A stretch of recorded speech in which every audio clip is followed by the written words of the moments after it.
eu vejo que muita empresa dá errado porque ela vira o caixa eletrônico da família e do sócio. Perfeito. Virou o caixa eletrônico, amigo, a grande chance é de dar merda. Eu fui num evento agora, né? E aí teve um dono de contabilidade que teve uma palestra e que ele falou... Eu até imagino quem seja. Então, ele falou assim, toda empresa tem que ser do lucro real. Né? Cara, daí assim, ó, tinha 2.000 pessoas no evento. Quantas pessoas passaram a mão no telefone, ligaram pro contador no outro dia e falaram, eu tenho que ser do lucro real. Débito e crédito. Cara, tu tem uma empresa do Simples, fatura 30 mil, velho. Entendeu? Daí eu quero que você comente aqui se você sabe quem que é. A retenção, ela nasce já no pitch de vendas. Porque o grande problema é o desalinhamento de expectativas, a quebra da expectativa. Total. Então, quando o cliente entra com uma expectativa desalinhada com o produto que ele contratou, vai dar problema. É isso aí. Então, a gente tem um cuidado desde da jornada, né? Então, desde o pré-vendas, vendas, onboarding, cara, tudo é um grande alinhamento de expectativa.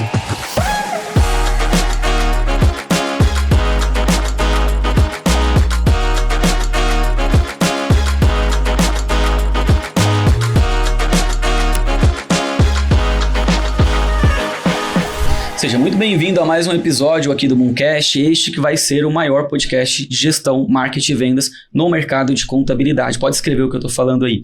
E hoje é um episódio muito especial para mim, tava aguardando ansiosamente por esse cara vir aqui no nosso podcast, porque acredito que ele tem muito para contribuir com o mercado de contabilidade, é uma visão diferente de como as coisas são feitas, tanto no mercado de contabilidade quanto no mercado de BPO financeiro, que a gente sabe que é um mercado crescente pra caramba, e eu acredito que hoje a gente tem aqui talvez o maior expoente desse mercado de terceirização de serviços financeiros. O cara que eu conheço aí já faz um tempinho. Vamos falar um pouquinho sobre como que eu conheci, a história, conheci a empresa. Manuel, muito obrigado pela tua vinda aqui. Tamo junto. Obrigado também pelo convite, honrado. Muito bom, cara, o que eu falei aqui é muito verdadeiro, né? Tava muito afim de conversar com vocês já desde quando eu comecei o podcast, fazem uns 3 meses agora, e era uma das pessoas que eu já tinha em mente. Falei, cara, fazer um episódio com esse cara vai ser muito foda, porque eu converso com muitas empresas de contabilidade, converso com muitas empresas de BPO financeiro, são 9 anos que eu tô nesse mercado, né? Então, algumas coisas chamam a atenção, e a Marvi pra mim é uma coisa que me chamou a atenção desde o início. E aí, pra quem não te conhece, só te apresenta aí pra galera. Boa, legal. Então, primeiro prazer, obrigado pela audiência de vocês, pelo tempo que tá assistindo aqui. Se inscreva no canal, valorize e dá um trabalho. A gente tem podcast lá também, dá uma trabalheira fazer isso, então, quem puder. Bom, meu nome é Manuel Victor, sou fundador e CEO da Marvi. Nós somos uma empresa de terceirização financeira, BPO, contabilidade e também tecnologia. Nós somos lá de Blumenau, Santa Catarina. Isso aí. Então, a gente estava tentando bater uma agenda aí, mas como eu moro no interior, acabou demorando um pouquinho para a gente conseguir marcar, mas estamos aí. E, bom, a gente está no mercado desde 2020. É verdade, eu comecei o negócio como consultoria financeira para pequenas empresas, sou formado em administração, trabalhei com finanças desde o começo da minha carreira, e quando eu decidi empreender com consultoria, tinha sempre aquela dificuldade do cliente não preencher as planilhas, não organizar os sistemas, até que um dia eu cheguei para um cliente e falei, cara, tá aqui que eu vou fazer, vai cuidar das suas coisas. E aí, numa conversa de consultoria, ele falou, cara, isso aqui realmente tem muito valor, isso aqui é algo que tu deveria explorar mais. Eu falei, cara, faz sentido. E aí, comecei a fazer o BPO financeiro entre consultorias, isso se tornou um back-office que eu fazia BPO e consultoria, eu ficava na rua na consultoria e tinha uma equipe fazendo BPO. Até que em 2021 a gente decidiu, de fato, ir 100% para BPO, deixei de fazer consultoria. Recebemos um aporte para desenvolver tecnologia, então hoje a gente tem o nosso próprio software de gestão financeira, a gente não opera software de terceiros, e em 2022 a gente entrou para contabilidade, muito para a questão de centralizar tudo para o cliente, facilitar a vida dele. Então em 2022 a gente teve uma jornada bem legal de crescimento, mas também bem desafiadora, possivelmente a gente vai falar um pouco sobre isso, onde a gente é operação 100% interna, até que a gente em 2023 pivotou para o modelo de franquia. Então hoje a gente tem 40 franqueados espalhados pelo Brasil, que são de fato os financistas que fazem a operação do BPO financeiro. A contabilidade é feita por nós na matriz, então o franqueado opera o BPO, a matriz da Marvi opera a contabilidade e a parte de tecnologia. Então esse é um pouquinho da Marvi, do cenário aí. Muito bom, muito bom. A gente vai explorar cada detalhe aí de cada uma dessas movimentações, de todos esses processos, desde a franquia até a aquisição de clientes. Então vai ser um papo bem legal. Reforçando o que o Manuel disse, hein? Se você não é inscrito no canal, se inscreve aqui. A gente está trazendo os maiores nomes do seu mercado, né? Então, assim, um conteúdo de muito valor, tem muitos episódios bacanas aí, depois você assiste os outros e se inscreve aí no canal. Vamos lá, Manuel, a gente tá empreendendo quase no mesmo tempo aí, né? Porque a Moonflag vai fazer 5 anos esse ano, a gente iniciou em 2020, ali no final de 2020, em outubro, e você tá mais ou menos nesse mesmo tempo, pelo que eu entendi aqui. É isso, né? De fevereiro de 20. Fevereiro de 20, tá um pouco antes. Nesse período, eu tive diversos aprendizados aqui, né, empreendendo no meu mercado, que é o mercado de contabilidade, prestando serviços para contadores, né? Imagino que você também não tenha sido diferente. Do seu ponto de vista, depois que você começou a entrar mais, né, em mais empresas com o olhar financeiro, fazendo terceirização e até mesmo ainda juntando com sua experiência como consultor, para o Manuel, qual é o maior aprendizado que esses quase 5 anos, na verdade 5 anos agora, qual é o maior aprendizado que empreender neste setor, nessa cadeira, te deu? Que se você estivesse em outra, talvez você não teria. Boa pergunta. Cara, assim, eu acho que os aprendizados, eles são vários, né? Tanto no aspecto de empreendedorismo, de negócio, de dono de negócio, quanto no aspecto também de mercado, né? Então, assim, os desafios que é empreender no Brasil, então a gente defende muito que o nosso propósito é apoiar o empreendedor. Então, aquela analogia do Simon Sinek lá do Golden Circle, né? Talvez as pessoas conhecem certamente, mas as pessoas se procurarem vão achar fácil também, que é aquela questão do que, como e o porquê, né? Então, toda empresa sabe o que faz, algumas sabem como faz, que é os processos rituais, mas poucas sabem o porquê faz, porque elas fazem o que elas fazem, né? Interessante. Então, o meu porquê ele não mudou, né? Então, quando eu comecei a fazer consultoria no 1 a 1, meu porquê era, cara, eu quero ajudar outros empreendedores a organizar as finanças, porque eu sei que esse é um grande desafio, falar de dinheiro é tabu, eu sou filho de pais separados, o motivo da separação dos meus pais nitidamente foi grana, então eu vivi isso dentro de casa. Quando eu fui para o mundo dos negócios, eu percebi o quanto a gestão financeira ineficiente atrapalha os negócios, destrói as famílias, destrói produtos que poderiam resolver a vida de muita gente. Então, para mim aquilo fez muito sentido, assim, de colocar o meu conhecimento à prova, ajudando outras empresas a organizarem as finanças. E aí todos os ajustes que foram surgindo por consequência do nosso modelo de negócio foram aprendizados da caminhada, né? Então eu sempre digo que cada um tem a vista da montanha que escala, né? Então se eu só subir um degrau da montanha, eu vou ter aquela vista. E conforme a gente vai caminhando e tendo essa vontade de subir mais, cada vez ir mais alto, a gente vai tendo outras percepções que a gente não tinha. E aí que vem os ajustes de modelo de negócio e também que vem esse lance, né, que certamente tu vives também, que é a questão desse frio na barriga de, cara, dá pra fazer mais, dá pra ir mais longe, tem muita oportunidade, nosso país é um país continental, milhões de empresas, sabe? Então, dá pra realmente fazer algo relevante. Então, acho que os aprendizados são muito relacionados a encontrar um propósito, um porquê forte, né? Não empreender só por dinheiro, por mais clichê que possa parecer ser, né? Então eu sempre digo que construir um negócio é diferente de ganhar dinheiro. Tu pode ganhar dinheiro de N formas, tu pode surfar várias ondas, existem a todo momento novas ondas se renovando, mas isso é diferente de construir um negócio. Então lá atrás eu decidi que eu queria construir um negócio. E aí eu construir um negócio tem a ver com continuar escalando a montanha, entender que o mercado é grande, pensar produto. Então foram muitos aprendizados mas eu acho que é um pouco disso. Muito fera, cara, essa questão do porquê. Eu te conheço um pouco, né, ao longo desses anos aí, e eu queria fazer uma pergunta só para dar um pouco mais botar um pouco mais de pimenta aí nessa pergunta. Hoje o teu tesão, talvez no início o porquê da ajuda ao empresário muito grande, mas eu acho que você é um cara também que ao longo da jornada se apaixonou muito por empreender, né? E aí, qual que é o teu tesão maior? É no porquê ainda ou é mais agora, tipo assim, no empreendimento, no negócio? Porque você é um cara muito do business, né? Então, é claro que um vai colaborar com o outro, mas hoje, o que mais te motiva? É esse porquê ainda do lance das finanças, por mais que ele exista, ele tá claro? Ou é a parada, tipo assim, cara, fazer um big deal? Acho que um dos grandes desafios de quem se apaixona por empreender e por construir negócio é não cair no canto da sereia das oportunidades que surgem a todo tempo. Então, a todo tempo, quando tu resolve um problema, quando tu constrói algo legal, tu começa a perceber outras oportunidades de ganhar dinheiro e é o tal do canto da sereia. Só que o grande lance é estar à frente de um negócio, ser o CEO, executivo, né, enfim, tem a ver com o teu foco. Né? Então, eu fico me policiando a todo tempo para eu manter o meu foco no meu negócio, porque o fato de eu não focar no meu próprio negócio, eu estou penalizando o negócio em si e todas as pessoas que ali estão. Então, eu sou viciado no game, sim, mas eu tento o tempo todo pegar aquilo que eu entendo de empreendedorismo, de negócio e trazer sempre para a realidade da Marvi. E não ficar com devaneio de pensar produto e ficar olhando para fora, porque senão tu perde o foco e tu deixa de fazer aquilo que tem que ser feito. Por mais que empreender é muito sexy e no sentido de, cara, se apaixonar pelo negócio, se apaixonar por resolver problema e tudo mais, é muito desafiador. E principalmente nos momentos mais desafiadores é ali que mora o grande desafio de manter o foco. De falar, cara, tá difícil, mas é aqui. Não vou olhar pro lado. Então, eu tô num momento muito legal, assim, em questão de... Tô interrompendo aqui o seu episódio no Mooncast para dar um recado muito interessante. Você é um cara antenado em marketing e vendas? Gosta desse tema na sua empresa contábil? Então, olha esse número aqui, ó.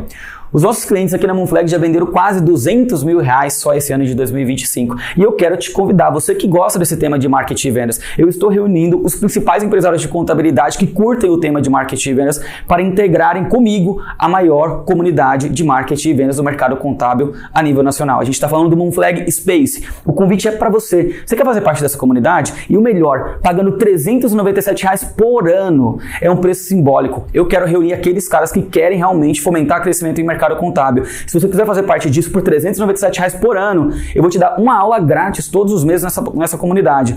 É só clicar no link abaixo ou escanear o QR Code e fazer parte do Moonflag Space, a maior comunidade do mercado de contábil em relação a marketing e vendas. De tesão mesmo pelo negócio, né? Acho que tem muita coisa legal acontecendo, essa questão de tecnologia, de AI, enfim, tô mergulhado muito nisso. Aprendi muito sobre marketing, foi uma coisa que mudou muito o nosso jogo. Acho que esse também foi um insight muito legal, né? Eu vim de finanças, então o financeiro é consequência do que está acontecendo na empresa, né? Então, do momento que tu vendeu, precificou e gastou o teu dinheiro, o resultado da última linha é consequência de botar cliente para dentro, entregar aquilo que ele veio buscar e ter uma eficiência nessa relação.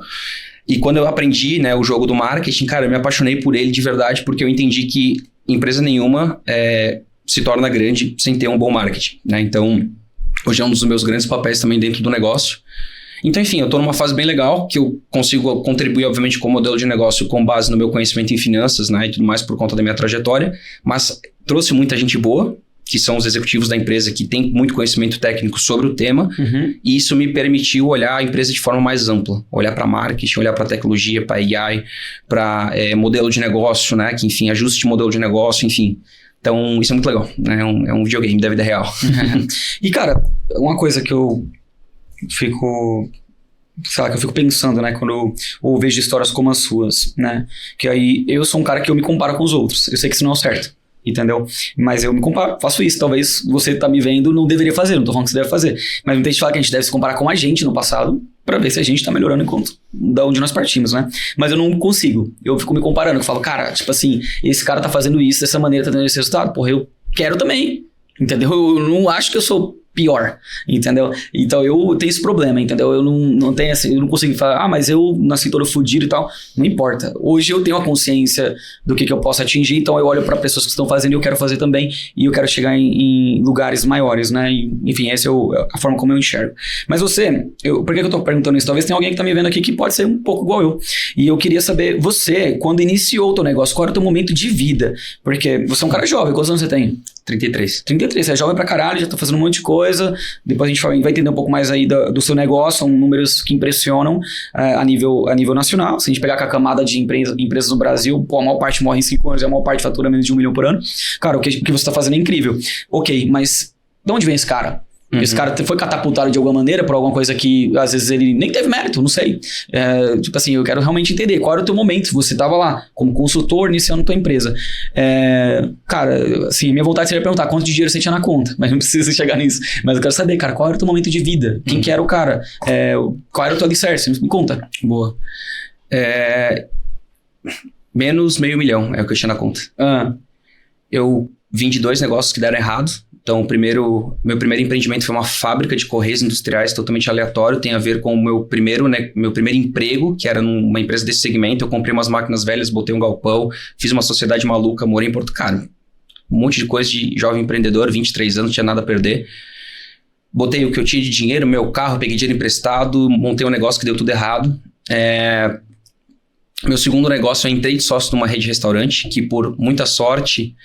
Talvez um pouco de competência também, a gente previu que ia dar merda, né? Então, como eu sempre digo, né, a maioria das empresas que quebram no Brasil quebram porque esticam a corda demais, não percebem que elas vêm quebrando ao longo do tempo. Então, esse meu segundo negócio que eu fui sócio, a gente decidiu fechar, perdemos muito dinheiro, mas teria sido muito pior. Inclusive, a gente fechou em final de 2019, 2020 veio a pandemia, então... Enfim, né? Um pouco de competência, um pouco de sorte também de não ter sido pior. Mas a verdade é que eu tinha vindo de 2 negócios que deram errado e eu perdi R$500 mil, né? E com 20 e poucos anos. Mas o que é perder R$500 mil? Você tinha R$500 mil pra perder? Dívida, né? Dívida. Então, o que acontece? Os negócios ficaram com dívida e, por consequência, essa dívida vira pessoa física, porque no Brasil, em linhas gerais, tu sempre aval da empresa, né? Então, esse foi o cenário. E aí, cara, quando eu comecei a fazer consultoria, foi até um desafio emocional mesmo, tá? Porque o que aconteceu? Quando eu decidi fechar os restaurantes ali, que eu tava nessa situação endividado, teve uma pessoa na ocasião que olhou pra mim e falou, cara, que consultoria financeira, não consegue nem cuidar do teu negócio, vai querer cuidar dos outros. Então foi um negócio que me marcou muito, assim. O que não é de todo errado. O cara, lógico que naquele momento foi duro ouvir, mas... Exato, então, cara, realmente eu questionei minha capacidade. Mas, cara, é aquela velha história, eu tinha duas opções. Ou eu ficava paralisado, ou eu continuava me mexendo. Eu sempre fui um cara de continuar me mexendo. Isso é uma coisa que eu aprendi na minha vida, que se tu paralisar, é ali que tu perdeu o jogo. Então, o jogo só acaba quando tu desiste. Né? Então, eu falei, cara, eu preciso continuar me movendo. E aí foi quando surgiu a oportunidade, né? Meio de forma despretensiosa, tinha um amigo meu que a família dele tinha uma imobiliária, aquela velha história, tem empresa há 20 anos, não consigo enxergar nada, não tem sistema, é tudo uma zona. Eu falei, cara, posso dar uma olhada, né? Vamos ver se eu consigo ajudar. E aí, de fato... Tu tinha quantos anos? 20, vamos lá. 2019, 33... 6 anos, 27. Exato, por aí. Mais ou menos isso, 6 e 7. E aí, o que acontece? O que aconteceu no caso, né? Comecei a fazer esse trabalho de consultoria e comecei a ver os frutos disso, né? E não porque, de novo, eu sou um gênio, não é esse o ponto, né, cara? Mas o fato é que o conhecimento que eu tenho e que eu tinha já na época ajudou aquela empresa e aquela família. Cara, organizar as finanças, separar a pessoa física. Falei, cara, isso aqui é legal. Tanto é que surgiu uma indicação e aí o negócio começou a acontecer. Mas o fato é que na época como eu tinha um restaurante, a gente tinha tipo o carro do dia a dia pra rodar e tal, eu tinha um Uno Mille, um computador da Acer vermelho, horrível, mas era o que eu tinha, cara, sabe? E eu falei, cara, é isso, é assim que eu vou começar. Não tinha digital, né? A minha consultoria era presencial, era pré-pandemia, né? Sim. Então, foi o que eu pude fazer naquele momento. E aí a verdade é que, cara, eu encontrei uma forma de monetizar meu conhecimento, que empreender com serviço é a forma mais barata de empreender, então eu vim de 2 negócios de muito CAPEX. Indústria e comércio. Sim. Né? Enfim. E aí, cara, praticamente 0 CAPEX, né? Então, conhecimento puro. E aí, a vida começou a melhorar um pouco, né? Ou seja, comecei a me organizar financeiramente. A gente começou a liquidar aquelas dívidas. Enfim, o negócio foi acontecendo. Até que, de fato, engrenou. Consegui resolver a situação toda ali. E ter hoje, de fato, um negócio sólido, sustentável, né? E principalmente uma coisa que eu aprendi ao longo dessa mudança toda e que foi bastante desafiador, que eu acho que é até um tema legal de falar, que eu vejo que muita empresa dá errado porque ela vira o caixa eletrônico da família e do sócio. Perfeito. Virou o caixa eletrônico, amigo, a grande chance é de dar merda. Porque qual que é o ponto? É uma briga de ego que todo mundo tem, que muitas vezes chega num determinado momento da empresa que tu tem que contratar gente para pagar mais para essa pessoa do que tu vai ganhar, tu tem que limitar tuas retiradas. Quando a gente decidiu sair de consultoria para BPO, eu fiquei 6 meses sem ganhar salário. E quando eu voltei a ganhar salário para o Labore, foi muito menos do que várias pessoas que já estavam na empresa. Mas por quê? Porque a consultoria tinha muita margem, e quem fazia consultoria era eu. Então eu tive que deixar de fazer consultoria e montar um negócio, ou seja, agora eu vou trabalhar para o meu negócio. Só que eu não gero receita de forma direta, então tinha pouco cliente de BPO, tinha pouca grana na mesa. Então eu tive que me organizar financeiramente ali, né, na minha vida pessoal e tudo mais para fazer esse movimento. Vendi uma parte da empresa, então eu tenho um sócio que é o diretor comercial, que naquela época comprou 1/3 da empresa, então foi cash out, né, ou seja, não foi um investimento, foi de fato uma compra secundária, digamos assim. Sim. E aquela grana também me permitiu a gente fazer aquele ajuste, modelo de negócio, segurar as pontas. Mas daquele momento até hoje, a gente entendeu que nós somos executivos, a gente tem que pagar salário de mercado e a empresa hoje não distribui dividendos por questões estratégicas, né? Então a gente está crescendo. Então foram vários aprendizados, né, que a gente que eu vim construindo ao longo da trajetória, que são muito difíceis, muito desafiadores, né? Porque o jovem principalmente tem essa ansiedade, a gente vive nesse mundo maluco aí que é tudo para ontem, né? Total. Então ganhar dinheiro também é para ontem e a gente precisa reduzir essa expectativa de tempo, botar um pouco o ego de lado e falar, cara, eu vou ter que segurar a onda, porque assim eu vou construir um negócio e não vou apenas ganhar um dinheirinho. Sim, que é o que acontece na maior parte das vezes, né? Indo para vias práticas, então, legal, é muito bom eu acho ter esse recorte do início, até pra gente conhecer um pouco mais sua história, e aí eu queria dar como se a gente estivesse num filme aqui, a gente vai avançando na timeline, vai voltando, né? Nesse momento, cara, pivotei, tô agora fazendo BPO financeiro, tenho aqui um grupo de clientes, legal. Como que foi esse momento? qual foi o... Num virada de chave, eu sei que é muito difícil a gente tentar estabelecer isso, tá? Mas eu quero saber o seguinte, comecei, tô faturando, sei lá, um X de grana, no primeiro ciclo de 6 meses depois que eu pivotei, quanto que eu tava, depois de um ano, quanto que eu tava, quanto que eu entendi, cara, é isso, acertei, e tem, quem sabe assim... desse momento até o momento da franquia, o que aconteceu? Os acertos em relação à aquisição, porque eu acho que não vai ter como a gente não falar disso já de cara, porque eu acho que um dos grandes diferenciais de vocês enquanto empresa de prestação de serviços profissionais é o crescimento. A gente tá falando de uma empresa de 4 anos que, cara, tá acima da média pra caramba no mercado, né? Me conta como que foi esse processo até isso acontecer, isso é uma realidade. Legal. Cara, 2021, quando a gente deixou de fazer consultoria e passou a fazer BPO, em janeiro de 21, 80% da receita da empresa era consultoria e 20% era BPO, a gente estava bem no começo. Durante 21, a gente higienizou a base, né? Então, a gente cancelou os contratos de consultoria para chegar em final de 21 100% com receita. De falar quanto você faturava? Não, tranquilo. A gente fechou 2021 faturando uns 70 mil de receita recorrente de BPO. Uau, de BPO. Tá. Exato. Então, a gente tinha praticamente a mesma receita no começo do ano. Tá. Mas Entendi. 80% era consultoria. Substituindo receita. Exato. Então, a gente passou a vender o BPO, né? E aí fomos cancelando até os contratos de consultoria. Até por isso a questão de... Foi nesse período que eu fiquei sem salário. Entendi. Porque, de fato, eu não gerava receita. Eu precisava construir negócio e trazer gente. Enfim, montar escritório. E tem uma questão de CAPEX também, sim, né? Que é envolvido, enfim. E aí, final de 21, a gente terminou ali faturando entre 70 e 80 mil de BPO financeiro 100%. Entendi. Né? Então, esse foi a virada de chave de faturamento. Foi que quando a gente deixou de fazer consultoria para BPO em 21, né? Então, isso foi a... E aí, cara, 22 fechou com 200 e alguma coisa de recorrente. Então, cresceu ali umas 3 vezes.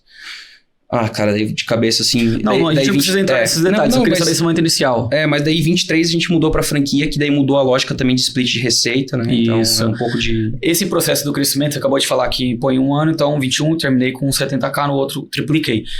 Esse processo de crescimento ainda em 2021, ele veio através de quais canais? Você falou de marketing aqui, mas imagino que nem todo o tempo você estava com uma estrutura de marketing estabelecida que gerava clientes. Como é que foi os primeiros clientes? Depois, qual foi o momento que a gente injetou ali grana em marketing? E aí, talvez um pouco dessa construção de arquitetura de receitas e a origem de canais, né? Legal.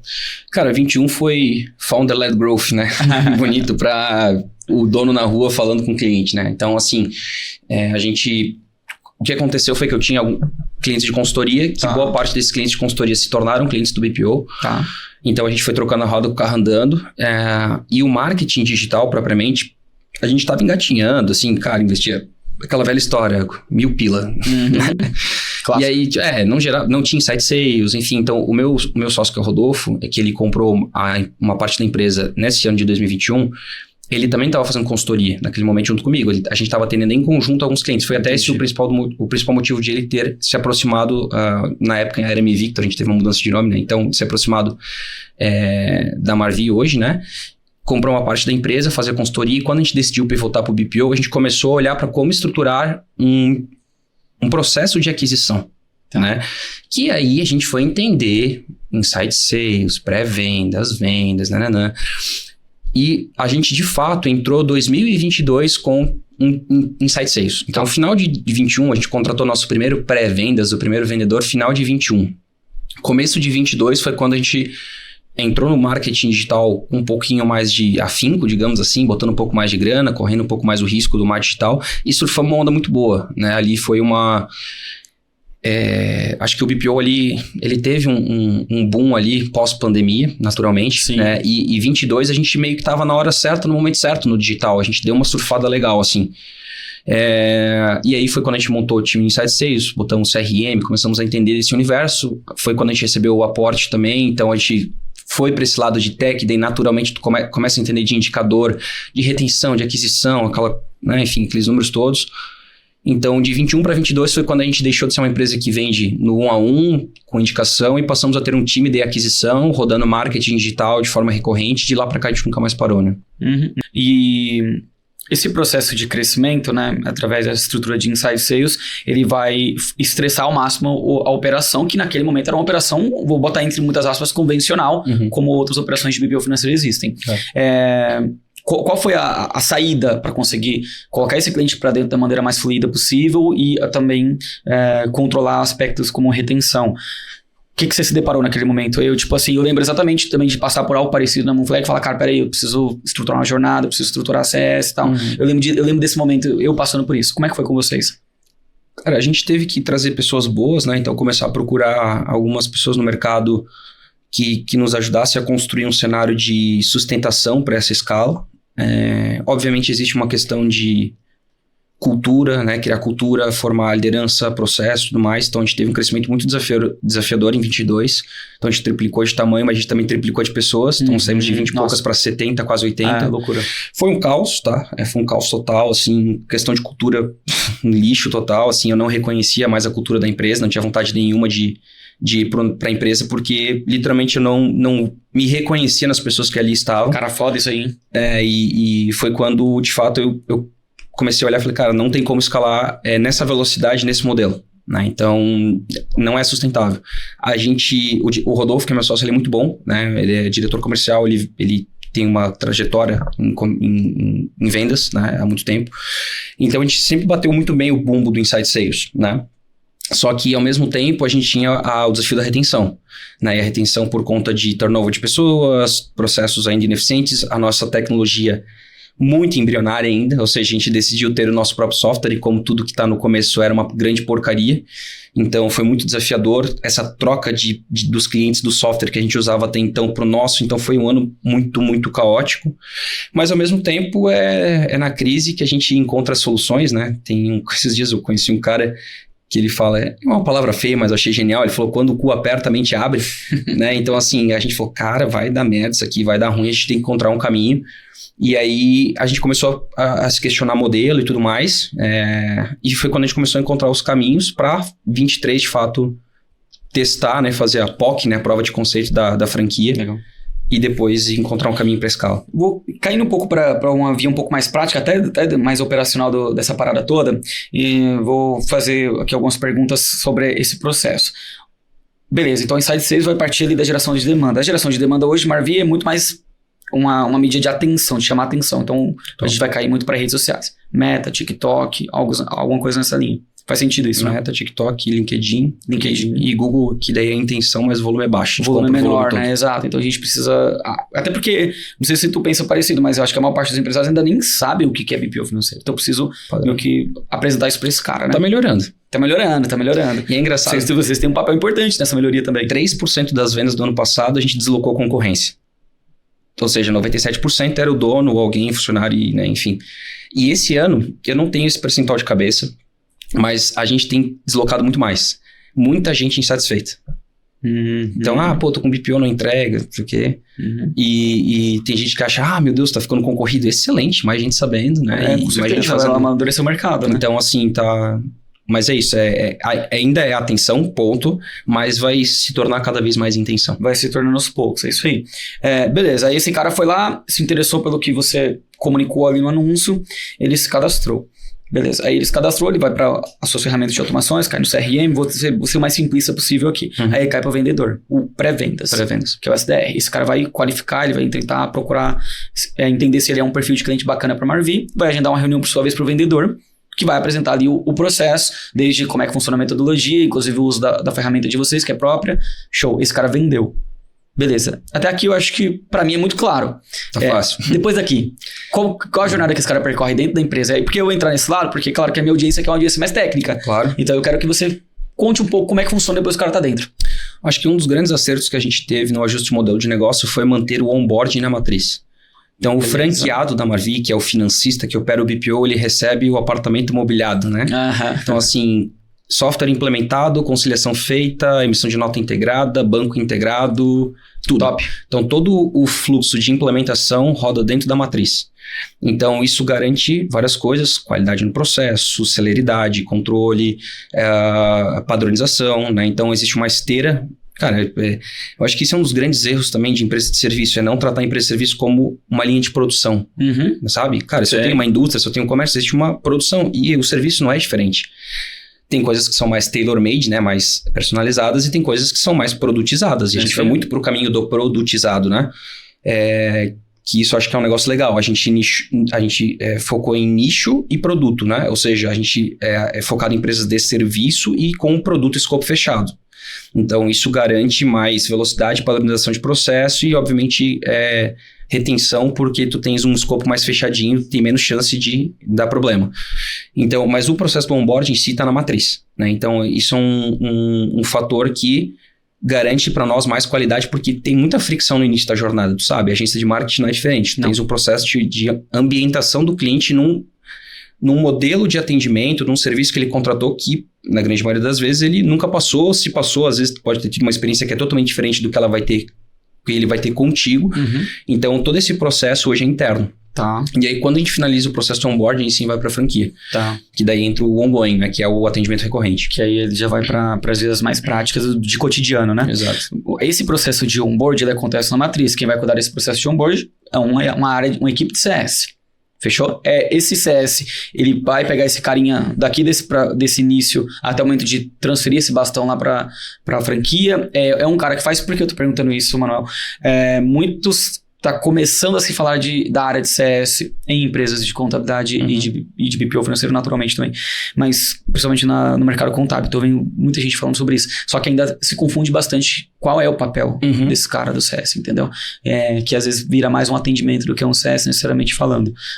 Só compartilha comigo qual que é esse profissional que leva esse cara para se ambientalizar na empresa e se é isso mesmo, é um CS, é um cara que acompanha todo o processo e até mais, depois que acabou o onboard, esse cara é dedicado para onboard, então você vai trabalhar nisso, ou vocês também têm outra rotina de acompanhamento dessa experiência desse cara durante o período? Esse foi um aprendizado recente nosso. CS não é operação. Concordo? CS não faz onboard. CS garante o sucesso do cliente. Tá. Então, a nossa operação ela é dividida em algumas áreas. Então, operações eu tenho onboarding, eu tenho BPO, que é o franqueado, eu tenho controladoria operacional, que fica na matriz para ter uma controladoria do que o franqueado está fazendo, a controladoria está fazendo, enfim. E a gente está tirando o CS de dentro de área de operações. Por quê? Porque, by the book, né, ou seja, pela metodologia, CS é área de receita. Então, na teoria, eu tenho uma área de revenue, é isso aí, que é a receita, e dentro de receita eu tenho marketing, venda CS e produto. Então, qual que é o grande lance? O CS hoje participa do nosso onboarding, mas ele não é o time de onboarding. Ele participa, ele acompanha. Ele acompanha. Até fortalecer o relacionamento. Exato. Entendeu? Então, eu tenho um profissional do CS que acompanha o boas-vindas do cliente, mas a operação do onboarding em si é a equipe operacional e o CS monitora o projeto para garantir o sucesso do cliente. Tá. Etapa 1, entrada. Etapa 2, sustentação do cliente na base. Rotinas de NPS, pesquisa de satisfação, etc. Cross-sell, upsell. Tá. E aí, hoje a gente está caminhando para uma questão de portfólio de produto, que esse é um grande desafio. É isso que eu ia falar, né? Porque para monetizar, eu preciso ter produto. E uma coisa que eu vejo que é um desafio, por exemplo, muitos caras falam de área CS, falam, cara, mas a contabilidade é meio foda, porque a contabilidade é, como o pessoal fala, é one fits all, né? Aí eu acessoro o cara na contabilidade. Então não tem um plano, você tem muito... Aí eu vejo dificuldade de expansão. Você tem a expansão do quê? O cara tem a contabilidade, tem o BPO, legal. Se ele não tem o outro, você tem essa oportunidade que é a mais óbvia.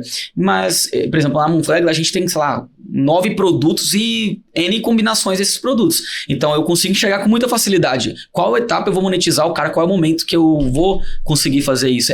Assim, por osmose. Vai acontecer. É certo. Agora, no BPO financeiro... O produto gera uma outra dor. Ele vai gerar. Naturalmente. Tem uma porrada de produto lá. E pra você, como é que isso se comporta? Porque, enfim, eu não consigo enxergar tanto. A gente está trabalhando nisso muito forte. Esse é um dos grandes objetivos estratégicos desse ano. Construção de portfólio de produto. Mas... Quer ver um exemplo bem básico? Certificado digital. Perfeito. A gente faz uma graninha considerável com certificado digital. Legal. E qual que é a minha meta do CS? Quantos clientes eu tenho versus quantos renovaram o certificado comigo? A responsabilidade do CS não é do vendas, não vai passar no Insight C. Já foi. Mas não volta. Tão pouco a responsabilidade da operação. Concordo também. Operação, o nome já diz, ele opera o produto. Não é vendas, entende? Então, o CS fica na matriz justamente para acompanhar esse tipo de coisa. Então, o certificado digital é um exemplo. Daí agora a gente está trabalhando em portfólio de produto para a gente aumentar a nossa elasticidade de produto. Porque o que acontece? Num produto one fits all, né, que é aquele produto que é igual para todo mundo, tu tens muitas vezes a elasticidade de ticket, que é por volumetria. Mesmo produto, volume diferente, ticket diferente. Difícil de aplicar, né? quando o negócio tá pra valer, eu vejo que a galera tem dificuldade de aplicar. Esse cliente, ele aumentou receita. O ideal seria, vamos supor que receita fosse um critério. Isso é monitoramento de CS, indicador de CS. Quem trabalha hoje, revisão de contrato, upsell, cross-sell, né, reajuste, é CS. Mas eu vejo que pelo menos os empresários que eu tenho mais contato de contabilidade, eles não têm tanta força com o cliente. Tipo assim, cara, o teu honorário ele tá 1.000, ele deveria, por exemplo, 1.000, né? Ele deveria ir pra 2.000 pelo teu volume aqui. Esse cliente vai falar, cara, então se for pra 2.000 eu vou mudar. Foda, entendeu? E sabe, eu vejo que eles perdem um pouco dessa força quando o critério é volumetria. Claro que tem um reajuste, tem que trabalhar muito bem isso. Né? É que assim, uma coisa que... Mas é uma dor, eu acho. A gente tem que sempre entender que back-office é custo fixo, e custo fixo tu dilui na expansão da receita. Sim. Então, a gente pode até ancorar o ticket inicial com base no faturamento do cliente, na volumetria, mas no longo prazo, tu pode sim aumentar o teu ticket deve, especialmente daqueles clientes que têm aumento de volumetria. Total. Mas sempre partindo do pressuposto que não é pelo aumento do faturamento. Quando tu associa aumento do faturamento, ferrou. Mas é porque tu tá vendendo mais. Tá, e daí eu tenho que te pagar mais. Não, é porque eu estou trabalhando mais para você. Então isso é uma das grandes vantagens também de a gente ter o nosso próprio software. Sim. Porque eu consigo apresentar para o meu cliente em dados a volumetria dele. De lançamento, de apontamento de hora. Todo o nosso time aponta hora. Sim. Desde sempre. Cultura. Sim. E eu consigo provar para o meu cliente por A mais B que ele tinha 100 horas... 100 horas é exagerado até, né? Mas tipo 50 horas mês, 30 horas mês, sei lá. E agora eu tô em 75. E tem uma parada que é o touch point. O touch point que tu tem, que esse cara, ele é intenso. Especialmente se ele tiver no BPO financeiro, ele é... Exato. Diário, praticamente, a contabilidade tem esse desafio. Porque assim, o que acontece na contabilidade? Que aí eu acho que com o CS, cara, eu consigo olhando, lógico que tá na teoria linda, mas assim, olhando de fora parece, pra mim, no-brainer, o cara deveria ter. Por quê? Pensa o seguinte, ó. Mas é que a conta não fecha. É, foda. É um desafio, o ticket de contabilidade é um desafio. Porque assim, pensa o seguinte, eu contrato o contador, normalmente o touch point é mínimo, não tem mais. Porque é proporcional ao que o cara paga. Eu vou receber o e-mail com algumas informações e tal, e aí vai ficar muito difícil realmente pro contador na hora que chegar nesse reajuste falar, cara, agora tu vai ter que reajustar porque ele não construiu essa curva de valor ao longo de um ano. Ele não teve uma reunião com o cliente dele. Então, é claro, quando ele chegar lá para aumentar o preço, tipo, a percepção de valor é menor. E eu concordo com você que isso acontece porque a conta não fecha. Mas, às vezes, com um CS, que o cara consegue trabalhar uma carteira de... Cara, vamos lá, se ele tiver uma reunião, um contato trimestral com cada cliente, ele consegue fazer bastante cliente no ano. E aí, tu já gera um valor suficiente que justifica-se ali na frente, quando a gente for monetizar mais esse cara. Eu não sei se eu tô viajando, não sei o que tu acha disso, mas eu vejo que faria muito sentido. Assim, eu concordo, mas ao mesmo tempo, vamos isolar a contabilidade. Isola a contabilidade. Tem um desafio, tá? Que é o seguinte, o CS é garantir o sucesso do cliente. Tá. Só que o sucesso do cliente, muitas vezes, se dá por outros entregáveis operacionais. Então, eu tenho o entregável, que é o feijão com arroz da contabilidade. Perfeito. Beleza, isso é um entregável. Se eu botar um cara do CS para fazer um touchpoint a cada 3 meses com o cliente, mas na teoria ele não está entregando nada, ele só está ligando para saber se está tudo bem, ele não está criando o valor. Concordo. O valor está sendo criado pela operação. Então, assim, o CS no máximo vai poder perguntar se está tudo bem, se ele tem alguma dúvida e direcionar eventualmente para algum especialista caso ele tenha, ou levantar o advogado. Eu digo, né? O CS é o advogado do cliente. É isso aí. Então, o CS tem que bater dentro de casa pelo cliente. Né? Então, defender o cliente. Então, muitas vezes o CS, quando faz um touchpoint, levanta algum ponto, alguma fricção, alguma dúvida que o cara tem e ele vai abrir uma demanda interna. Mas ele não entrega a resposta para essa demanda. Então, o grande ponto é produtização. O que eu coloco no meu produto que vai criar valor para justificar um touchpoint do CS e ele conseguir entender, o cliente conseguir ver valor ao ponto de estar disposto a ter um reajuste. Perfeito, eu concordo. Porque assim, cara, hoje a galera fala muito, técnica de venda, que é como tu vende, que não sei o que. E não é, entendeu? Para vender pode ser, mas tu não vai ficar dando pitch no teu cliente a todo tempo. Ele já tá na base, exato, não tem que ser tratado entendeu? desse jeito. Assim, beleza, existe uma metodologia de venda, pitch, lógico que existe, né? Seria totalmente hipócrita se eu não dissesse que existe, né? Uma mecânica para vender mais. Mas o ponto é, depois que o cliente está na base, não é sobre ficar dando pitch no cara. É sobre tu provar valor pro cara, sobre tu ter entrega pro cara. Então, cara, uma das maiores dores, né, dos clientes em linhas gerais é planejamento tributário. Cara, planejamento tributário é uma oportunidade gigante. Tá? Por 2 aspectos. O primeiro, que existe oportunidade de redução tributária, efetivamente de ganho. E segundo, porque o cliente sempre está na dúvida se ele está pagando o imposto certo. Eu fui num evento agora, né? E aí teve um dono de contabilidade que teve uma palestra e que ele falou... Eu até imagino quem seja. Então, ele falou assim, toda empresa tem que ser do lucro real. Né? Cara, daí assim, tinha 2.000 pessoas no evento. Quantas pessoas passaram a mão no telefone, ligaram pro contador no outro dia e falaram, eu tenho que ser do lucro real. Débito e crédito. Cara, tu tem uma empresa do Simples, fatura 30 mil, velho. Entendeu? Daí eu quero que você comente aqui se você sabe quem que é. Entende? E o cara, não tô querendo... eu sei, cara. Super merecedor, tu sabe quem é, lógico, né? É, mas assim... Mas o ponto é que ele criou uma narrativa mercadológica, marqueteira, que não é bem assim. Sim, eu entendo isso. E eu concordo e respeito, cara, e é da hora pra caramba o case do cara. Só que eu concordo com o que você tá falando, cara. Não vai se aplicar pra todo mundo. E a partir do momento que é uma narrativa meio, entre aspas, populista, como se fosse, cara, valesse pra todo mundo, não vale, né? Não é bem assim. Daí teve outro cara, que era outra palestra depois, que era um cara de marketing daí, falando sobre lançamentos que eles fazem, e que daí ele fala assim, eu como marqueteiro, eu tenho que dominar os indicadores, né, de lucratividade, ter tipo um DRE por vertical, por BU, e todo lançamento que eu faço, especialmente quando eu tô em fase de lançamento, eu tenho um DRE diário. Todo dia eu tenho que saber quanto vendeu, quanto custou e quanto sobrou. E aí... eu escutei o cara do meu lado falando assim, cara, a gente tem que pedir o DRE diário pro contador. Olha só a loucura, cara. Entendeu? O cara não sabe o que é um DRE, o cara não sabe o que é um DFC. E então, assim, o que eu quero dizer é que está se utilizando algumas narrativas no mercado de contabilidade que poluem a mente do dono da empresa. Ele fica em dúvida. Será que o meu contador tá fazendo certo? Será que eu tô pagando... Cara, pagar imposto dói. É caro. Todo mundo. É caro. E tem que ter planejamento tributário e dá pra ganhar dinheiro. Dá pra gastar menos dinheiro tendo um bom planejamento tributário. Mas o ponto é que às vezes tu vai ter que aceitar que é aquilo e ponto. Entendeu? Só que o grande lance é, se tu como contador não deixar isso transparente e cristalino como água pro teu cliente, ele vai ficar com dúvida. Uhum. Entendeu? Sim. Então não é sobre necessariamente ficar mudando o cara de regime o tempo todo, mas é sobre mostrar pra ele que, cara, tu tá no regime tributário mais eficiente, ele não pode ter dúvida. Valor e preço tem a ver com confiança. Sim, concordo. Por que tu tem um advogado que é boutique, que cobra um valor 100 vezes maior do que outro advogado que não é, e às vezes o produto em si é muito parecido? Eu tenho o escritório de advocacia que nos atende, é um escritório boutique em Blumenau. E eu sei, por exemplo, quanto eles cobram por um acordo societário.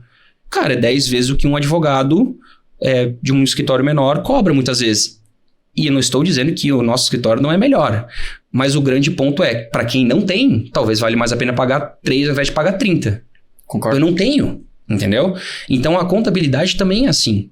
Então, tem momentos que tu tem que adequar a tua precificação com a realidade de mercado, com a realidade do teu cliente, mas na jornada dele, tu tem que entender o que tu pode agregar para ele, para daí tu conseguir extrair mais valor no longo prazo. Eu tô com você 100%, cara. Deixa eu compartilhar com você um ponto de vista que eu tenho sobre esse assunto ainda, porque pra mim, acho do caralho esse papo aqui. Pra ver se eu tô viajando ou se você acha que faz sentido.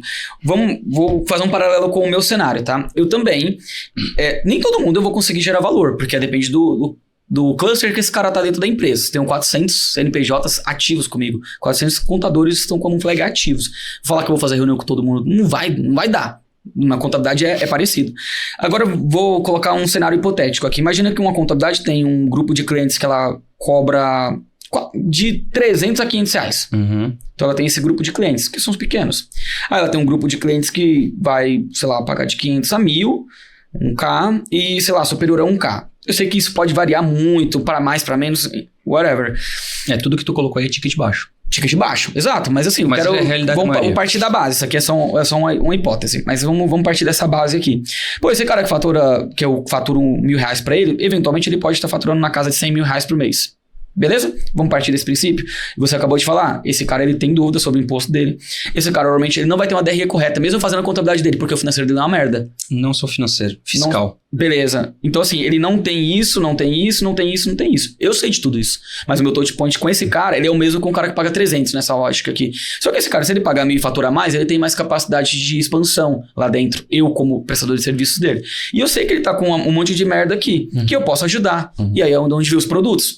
Tá, então eu posso fazer esse cara sair de 1.000 para eventualmente durante 12 meses ir para 2.000 para implementar lá uma parada para ele, um sistema financeiro.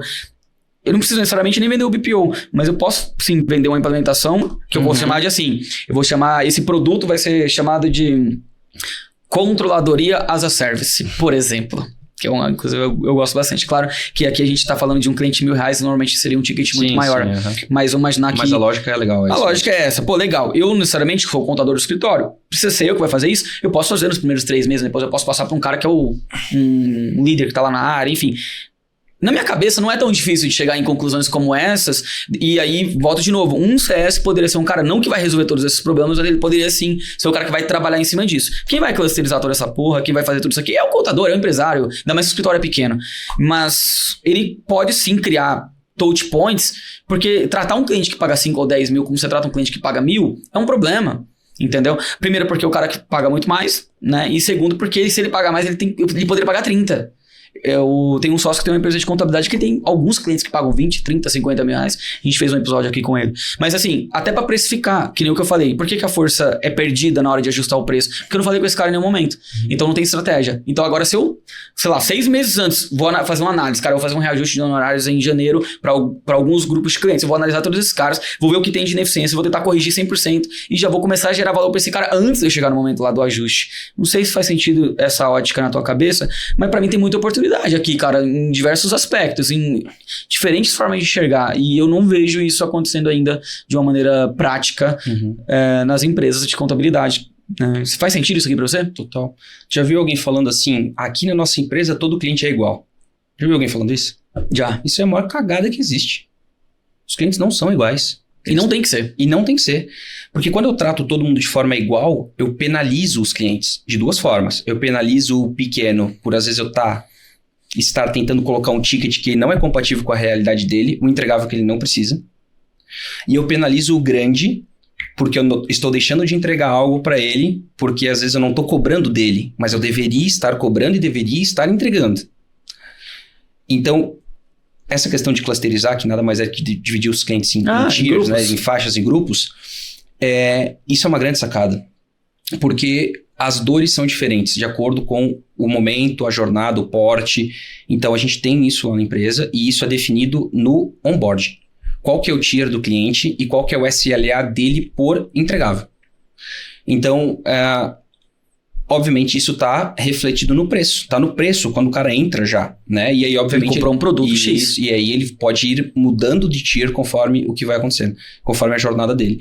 E um ponto importante também dessa clusterização é entender qual que é o teu perfil de cliente ideal, o famoso ECP. Por quê? Porque quando tu olhar os tiers de clientes, tu tem que olhar para esses tiers e falar qual que é o tier que eu tenho que ser o cara, o melhor, a melhor empresa. De forma inquestionável. Perfeito. Isso é um bom ponto, hein, cara? Exemplo, eu não sou, muitas vezes, o melhor para uma empresa que fatura 15 mil por mês, 20 mil por mês. O cara tá saindo do mês, sei lá. Não sou. Por quê? Porque meu preço é a partir de 1.200 com VPO. E se eu posso vender isso para ele? Posso. Tá certo? Não sei, acho que não. Ele devia contratar uma contabilidade online mesmo. Entendeu?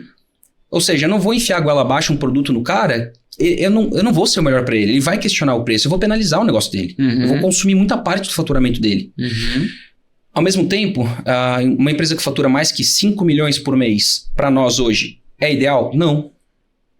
Vai ter uma contabilidade melhor que a nossa, vai ter um BPO melhor que a nossa, vai ter um time interno, vai ter um software. Ontem eu fiz uma reunião com uma empresa daqui de São Paulo, que a gente visitou alguns prospects, que os caras usam SAP Business One. Cara, que loucura, gastaram 1 milhão para implementar, não tá rodando. São assim, coisas, né, que acontecem só na Faria Lima, né? E aí a gente mostrou... Porque é comum, cara, os caras, muitos caras compram TOTOS, não implantam. Empresa startup, enfim, dinheiro infinito, aquela história toda.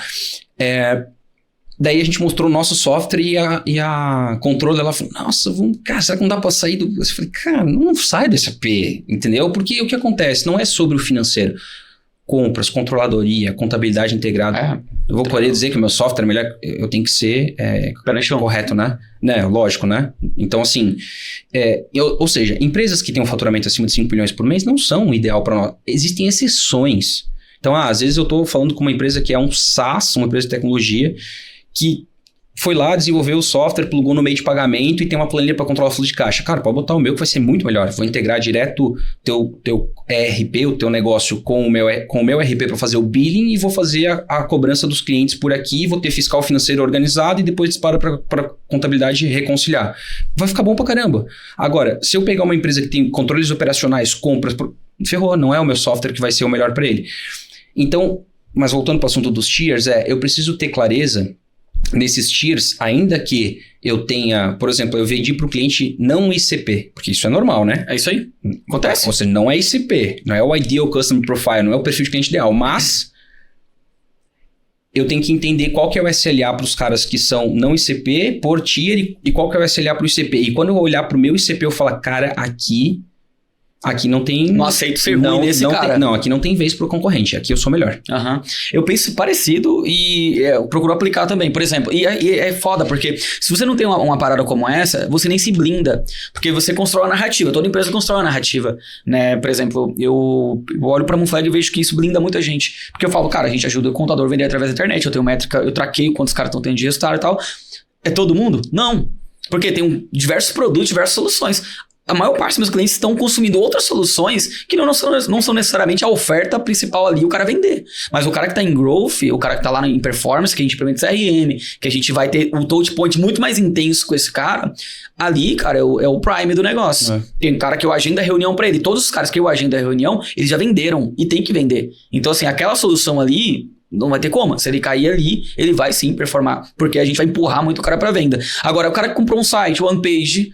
que ele pagou muito menos também e ele fez a manutenção e hospedagem com a gente. Esse cara vai esperar a venda? Não. O cara que tá, sei lá, rodando só redes sociais, mais posicionamento vitrine, ele vai esperar a venda? Não necessariamente. Então, assim, quando você define também os produtos e a jornada, primeiro você se blinda. Porque, tipo assim, vou dar um exemplo hipotético, tá? O que você também constrói uma narrativa com a Marvi. Cara, a gente vai te dar visibilidade financeira, XYZ, você vai ter isso, contabilidades fazem isso. Cara, contrate a gente vai te entregar uma contabilidade consultiva. É todo mundo que vai ter isso? Não. Só que assim, se você não deixar isso bem claro, primeiro na venda e depois nessa jornada, o cara vai poder falar, porra, vocês falaram isso e não fizeram nada. Opa, peraí, mano. Você tá em outro produto aqui. Entendeu? A gente tem isso aqui, quer que eu te mostre? Olha aqui, ó, tanto de cliente. Só que tá separado. Quando você não tem essa separação, você tá num risco do cara simplesmente apontar o dedo pra você e falar, mas tu não me entregou isso. E ele não tem realmente obrigação de saber que pagando 300 conto ele não vai ter. É você que precisa comunicar de forma clara. E inclusive o que ele precisa contratar para chegar nesse momento, né? A retenção ela nasce já no pitch de vendas. Porque o grande problema é o desalinhamento de expectativas, a quebra de expectativa. Total. Então, quando o cliente entra com uma expectativa desalinhada com o produto que ele contratou, vai dar problema. É isso aí. Então, a gente tem um cuidado desde da jornada, né? Então, desde o pré-vendas, vendas, onboarding, cara, tudo é um grande alinhamento de expectativa. Tu contratou isso, tu vai receber isso aqui a gente não faz. Exatamente. Isso é muito importante. A gente tem... no nosso pitch de vendas, a gente tem os slides, né, ali da apresentação do que a gente faz. No nosso pitch do onboarding, tem 2 slides do que a gente não faz. Por mais que a gente não vendeu, e a gente obviamente não bate ponto a ponto do que a gente não faz, no onboard a gente... Porque se for para discutir, discute ali. Mas eu faço a mesma coisa, sabia? Inclusive, a gente criou uma reunião, a gente comprou direto para briefing, a gente criou um kickoff. O que é o kickoff? Um alinhamento do cara comprou. Ele já comprou, ele já sabe, ele tem a proposta, ele tem um contrato, ele já assinou. Teoricamente, deveria saber. Você faz um processo à prova de louco quando a gente trabalha com venda e vende bastante. Por quê? Eu vou falar, cara, tu comprou isso, vai ser entregue desse jeito, você comprou neste valor, parcelado em tantas vezes, desse jeito, tal, e esse produto ele é isso, ele não é isso, isso. Ah, tá claro, gravado, tudo e tal, por quê? Depois o cara vai falar, nossa, mas eu comprei o site e me falaram que eu ia vender R$1 milhão pela internet. Cara, pelo amor de Deus, não vai, cara. Então a gente faz isso na venda, a gente faz isso, assim, coloca no contrato, põe na proposta, depois faz um kickoff, onde o objetivo do kickoff é garantir que o cara tá entrando sabendo o que ele comprou. E mesmo assim, você vai correr risco de cara chegar e falar depois, aí eu não tô... Tipo assim, o cara fazer um site isolado, eu não tô na primeira página do Google ainda, porque, tipo... Sabe? Então é um desafio constante. E aí você tem 2 formas de reagir a isso. Um é culpar o cliente, falar, não, é culpa dele. E outro é falar, mano, o que eu vou fazer pra conseguir deixar cada vez mais claro qual é a entrega de cada produto. Isso é uma parada top demais, cara. Isso é uma parada bem legal. A gente tava vendo muito esse assunto, né, de CS aí no mercado de contabilidade. E muito disso aqui é necessário. É a base de sustentação pra escala. Com certeza, cara. Porque... o jogo de BPO, de contabilidade, é um jogo de recorrência. É um jogo de recorrência. Tu tens a produtização e algumas vendas pontuais que tu faz ali para aumentar o LTV, né? Para aumentar o valor, a receita do cliente ao longo do tempo. Mas, em linhas gerais, é um jogo de empilhamento. Né? Então, a ideia é que você perca o mínimo de clientes possível, de receita possível, para você ter um growth, né? Um crescimento legal. Então, esse alinhamento de expectativa, ele tem que acontecer ao longo de toda a vida do cliente. Desde o momento que ele entra, o momento que ele é onboarding e ongoing. Sim. Né? Então, cara, o que tu contratou, o teu plano, porque a gente tá falando de upsell, cross-sell, outros produtos e tudo mais, isso tem a ver também com expectativa. Quer falar para ele, olha, tu contratou isso, mas a tua empresa veio para cá, aconteceram alguns movimentos, seja de volume de crescimento ou eventualmente mudança de modelo de negócio, mudança de canal de aquisição, sei lá, algumas mudanças, plataforma, enfim, o que for. E esse produto que eu te vendi, que é o que tu tá na base hoje, ele tem faltam alguns pontos aqui, né? Algumas entregáveis adicionais que seriam importantes para o teu momento atual. E quando tu fala dessa forma, com essa clareza, o cliente confia em ti. Exatamente. Caramba, ele sabe o que tá acontecendo aqui, cara. Puta, esse cara realmente tá de olho aqui na minha empresa. E aí é onde entra a questão de reajustar FII, entendeu? Cara, tem uma coisa que acontece muito, assim, quando a gente troca os clientes de contabilidade, quando eles vêm para nós, né? E quando a gente fala algumas coisas, ele alinhamento inicial, vê se o cara tá no melhor regime tributário, exemplo. Tem um negócio do fator R lá, né? Sim. Que, enfim, o cara no tributando anexo 5 podia ser 3. É isso aí. O cara, meu contador, entendeu? Pô, por que o contador não viu antes, cara? Entendeu? Então, tipo assim, tem que antecipar, né? Tem que antecipar. E isso, por exemplo, a questão do fator R é uma coisa dinâmica, né? Porque tu vai mudando o faturamento, muda às vezes o Kinect. Que é uma relação de prolabore era todo mundo CLT, PJ, não sei o quê. Dinâmico, entendeu? Então, e aí tu tá mostrando pro teu cliente que tu sabe. E aí tem uma questão também que a gente acabou não tocando no assunto, mas de forma intrínseca a tudo isso, que é dados. Esse negócio de AI tá muito no hype, lógico, né? Mas o que pouca gente entendeu ainda é que o insumo da IA são os dados. É isso aí.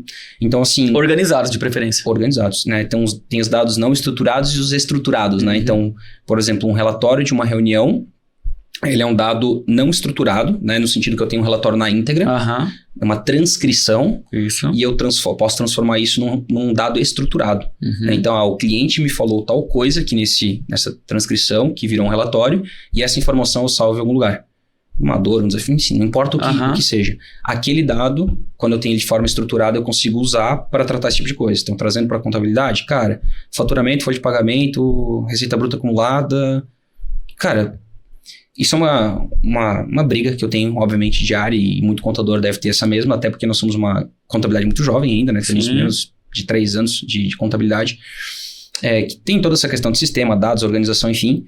E é uma briga que eu tenho que, cara, planejamento tributário tem que ser plug and play, tem que ser runtime, que a gente fala, né? Em tempo de execução, em tecnologia a gente fala. Eu não tenho que parar para analisar regime tributário. O dado tá lá. O que é uma análise de regime tributário? Análise de regime tributário é tu pegar os dados do cliente, montar cenário e ver qual que é melhor. Isso aí. Tem que ser runtime. A gente já tá assim hoje? Não, tem gente fazendo. Mas tem que, em 1 ano no máximo, tem que ser runtime. Entendeu? Porque eu não posso saber que o cara... Uma coisa é eu tenho 100 clientes, 200... E quando eu tiver 10 mil? É isso aí. Eu vou ter um exército para ficar fazendo análise tributária? Esquece. Entendeu? Então, é isso. Tecnologia é um grande diferencial para todo e qualquer negócio. E agora, na era da IA, então... pegar e largar. Vamos falar um pouco disso. Mas antes... Aquisição. Cara, vamos lá. Alguns números pra gente se situar um pouco nesse contexto, como é que a Marvi está em aquisição. Quantos clientes você hoje, tua equipe lá, vocês botam pra dentro por mês? Isso primeiro em logo, né? Número de clientes. E depois MRR. Como é que tá o cenário atual? A gente tá aí 2025, como é que tem sido a média do ano? Legal. Cara, a gente tem colocado 40 a 50 clientes por mês, tá? Nosso ticket aí, ele tá em torno de uns R$2.500. Então, fica variando entre 80 e um pouco mais de R$100.000 de receita recorrente por mês. Tá. De nova receita adicionada, né? De 80 a 90k mês. Então, a gente tá falando de adicionar de receita aí um pouco mais de R$1 milhão de receita recorrente no ano. Exato, de valor de contrato anual, né? Enfim. Sim. Beleza. Quanto que a Marvi vai faturar durante esse ano? Qual a expectativa? Cara, na matriz a gente a gente fatura também as taxas de franquia e tem alguns outros... A gente tem produtos, algumas coisas. Então você não olha como rede esse faturamento? Eu olho também, né? A gente vai bater até o final do ano 1,5 milhão de receita recorrente dos serviços de BPO e contabilidade, que é o grosso da coisa. E aí, como a gente tem o split de receita com as franquias, né? Sim. Tem uma parte que fica dentro de casa, uma parte que fica fora. Então, na matriz, a gente deve bater algo perto aí de 10 milhões de faturamento. E se a gente for somar a rede, chega perto aí de 15, um pouco mais, tá? É isso aí. Show.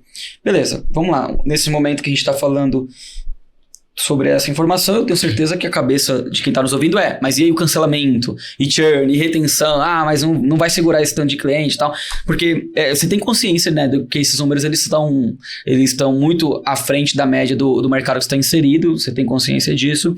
Falando um pouco sobre retenção, é uma dor hoje? Não é? Me conta um pouco sobre esse cenário, e só para a gente dar um overview, depois eu quero me aprofundar mais aqui nessa composição, nessa arquitetura de receita nova, como é que onde vem, enfim, mas me conta sobre retenção. Cara, a nossa retenção, ela, depois que a gente ajustou o modelo de negócio e várias coisas, ela, sim, aumentou absurdamente, né? Então, hoje a gente tem um churn, um logo churn que varia entre 1,5% e 2%. Cara, muito baixo. E o que mais me conforta, assim, que me aquece o coração, é que o nosso churn, por quebra de expectativa, que é o cliente ficar insatisfeito por algum motivo, qualquer coisa se frustrou, é de 0,5%. Então, a diferença disso, mais de 1% é inadimplência e é um negócio legal que, se a gente for olhar a logo, né, que é a quantidade de clientes que caem todos os meses, a gente tem percebido um negócio muito legal até, que a gente tem percebido um aumento de ticket médio, estamos vendendo para clientes, empresas cada vez maiores, e uma redução do ticket médio do churn. Isso é bom. Ou seja, o cara grande churna menos. E então, em logo churn é isso, mas em revenue é menos. Porque eu tô retendo o maior e tá caindo o pequeno, que geralmente são as empresas que têm dificuldade de fluxo de caixa. E até também porque ao longo do tempo você vai aumentando, ajustando a precificação, né? Então, normalmente vende maior o volume, independente. O mesmo cliente tá na base, hoje ele compraria com um valor maior. E ele vai sair depois com valor menor. Então, é uma reposição de receita que vai aumentar a lucratividade. Hoje a nossa expansão de receita paga o nosso churn. Top demais, vai. Vamos lá, beleza. Qual que é o cenário atual de captação? Para chegar nesse momento de botar de 40 a 50 clientes novos por mês, quase 100 mil reais ou mais 100 mil reais de receita recorrente, quais são os esforços da Marvi para chegar nesse resultado? E até mesmo como é que você tem otimizado esses esforços com os de AI? Legal. Cara, a gente tem, eu chamo de 4 funis, né, que são os macro funis, digamos assim, que o principal deles é o inbound, né, e a gente dentro principal canal. É o principal canal, tá? O inbound é 80%. Caraca. Que daí, o que eu chamo de inbound? Tudo que é levantada de mão através dos canais digitais. Então, rede social, orgânica e mídia paga. Isso é inbound, para mim, tá? Sim, tá certo. A gente tem o prospecção ativa, que a gente já tentou bastante, que é o outbound, cold call. Literalmente paramos de fazer. Então, ou seja, meio que matamos esse funil. A gente tem o funil de indicação, né? E a gente tem um funil novo, que é o funil de outbound com IA. Isso é top. Né? Que basicamente é a prospecção ativa, que na verdade não é lista fria, é retomada, feita 100% com IA no WhatsApp. Como que tem sido isso, Manuel? Cara, muito legal. Foi muito desafiador colocar de pé, tecnicamente falando, mas, cara, é um monstrinho, assim, de automação e CRM, né? Porque, basicamente, a orquestração da retomada é feita pelo CRM. Porque existe uma grande diferença entre tu fazer um disparo e tu fazer uma cadência. Então, por exemplo, a gente retoma contato a cada 4 meses com todos os leads que deram lost. Top. Com proposta e sem proposta.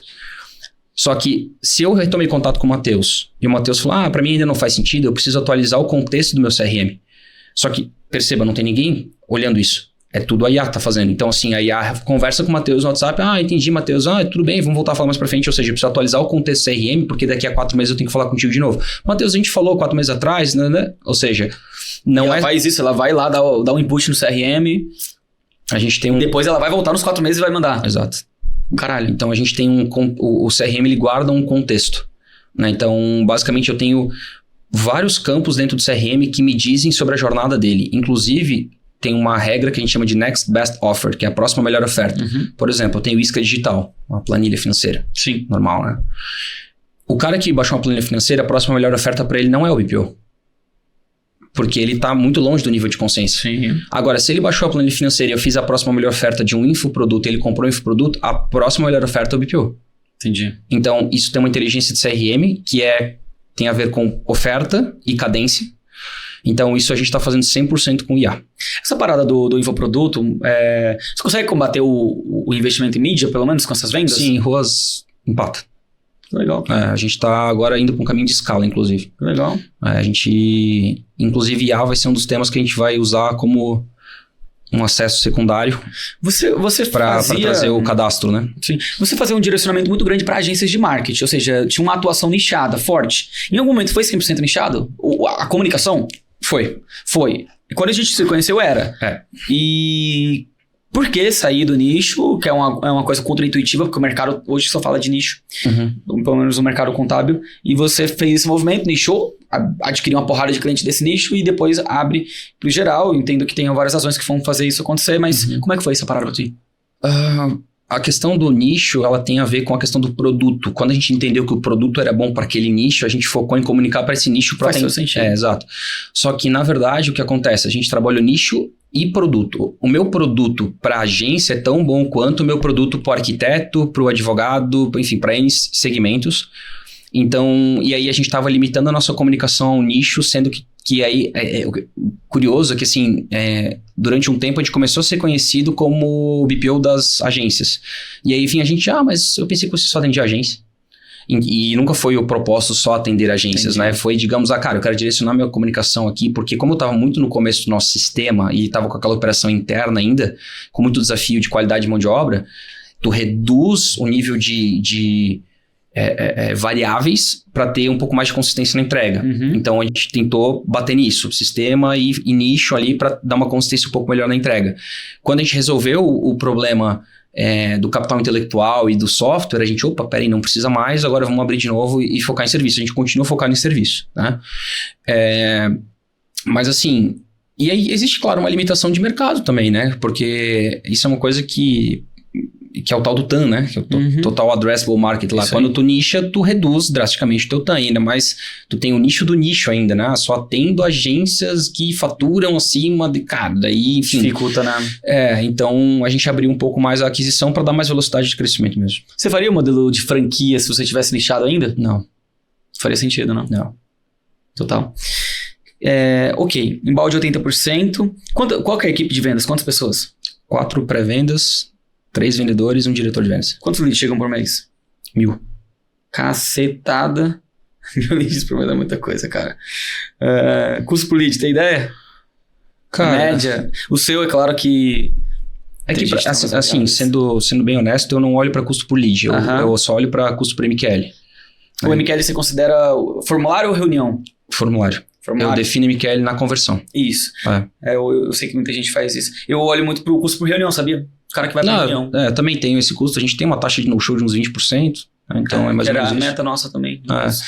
E aí daí vai aumentando, né? Vai aumentando os custos conforme o funil vai... 4 pré-vendas e quantos closers? 3. 3 closers. Então, equipe, mês passado a gente mandou 200 propostas, mais ou menos. Caceta. Muita coisa, né, cara? Muito louco. Custo. Isso aqui, né? Como é que você enxerga essa relação do tipo assim... Eu sei que é um pouco difícil ser um cara muito, muito esclarecido, né, de tudo que você está fazendo no seu negócio, mas há uma consciência de que se você hoje tivesse que reduzir esse volume de investimento e tal, talvez teria mais margem de lucro e tal. O que te motiva a consumir caixa para acelerar tanto o processo de crescimento? Oportunidade de mercado, timing. Né? Então, assim, existe um custo de oportunidade, que é o custo de consolidação.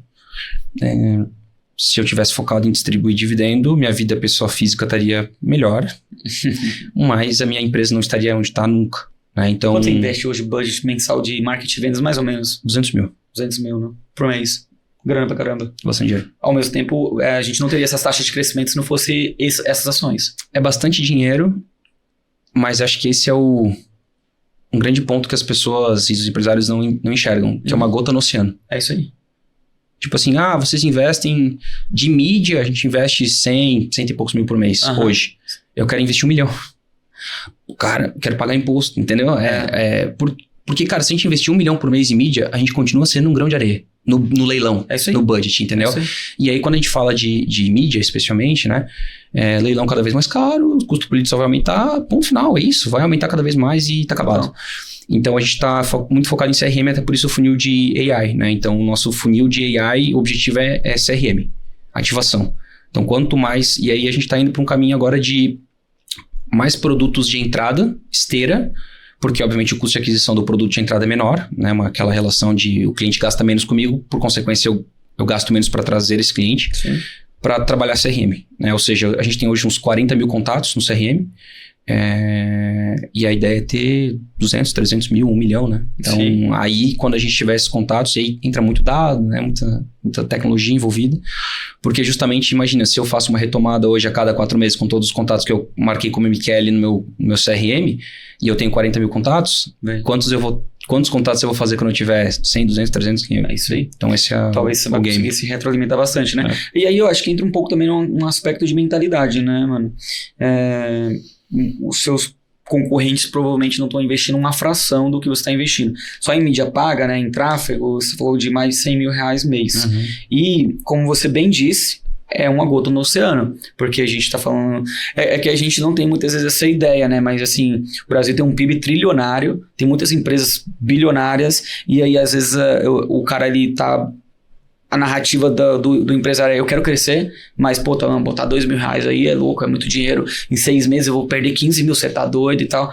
É o que eu mais ouço. E você vem e me traz aqui falando: cara, eu tô investindo 100 mil e é uma gota no oceano. O que é a mentalidade? Eu invisto 12 mil reais hoje em mídia paga. É muito pouco, mas dificilmente eu converso com alguém que investe mais dentro do meu range de empresas, né? Quando eu converso com pessoas maiores, aí a gente tem outro cenário.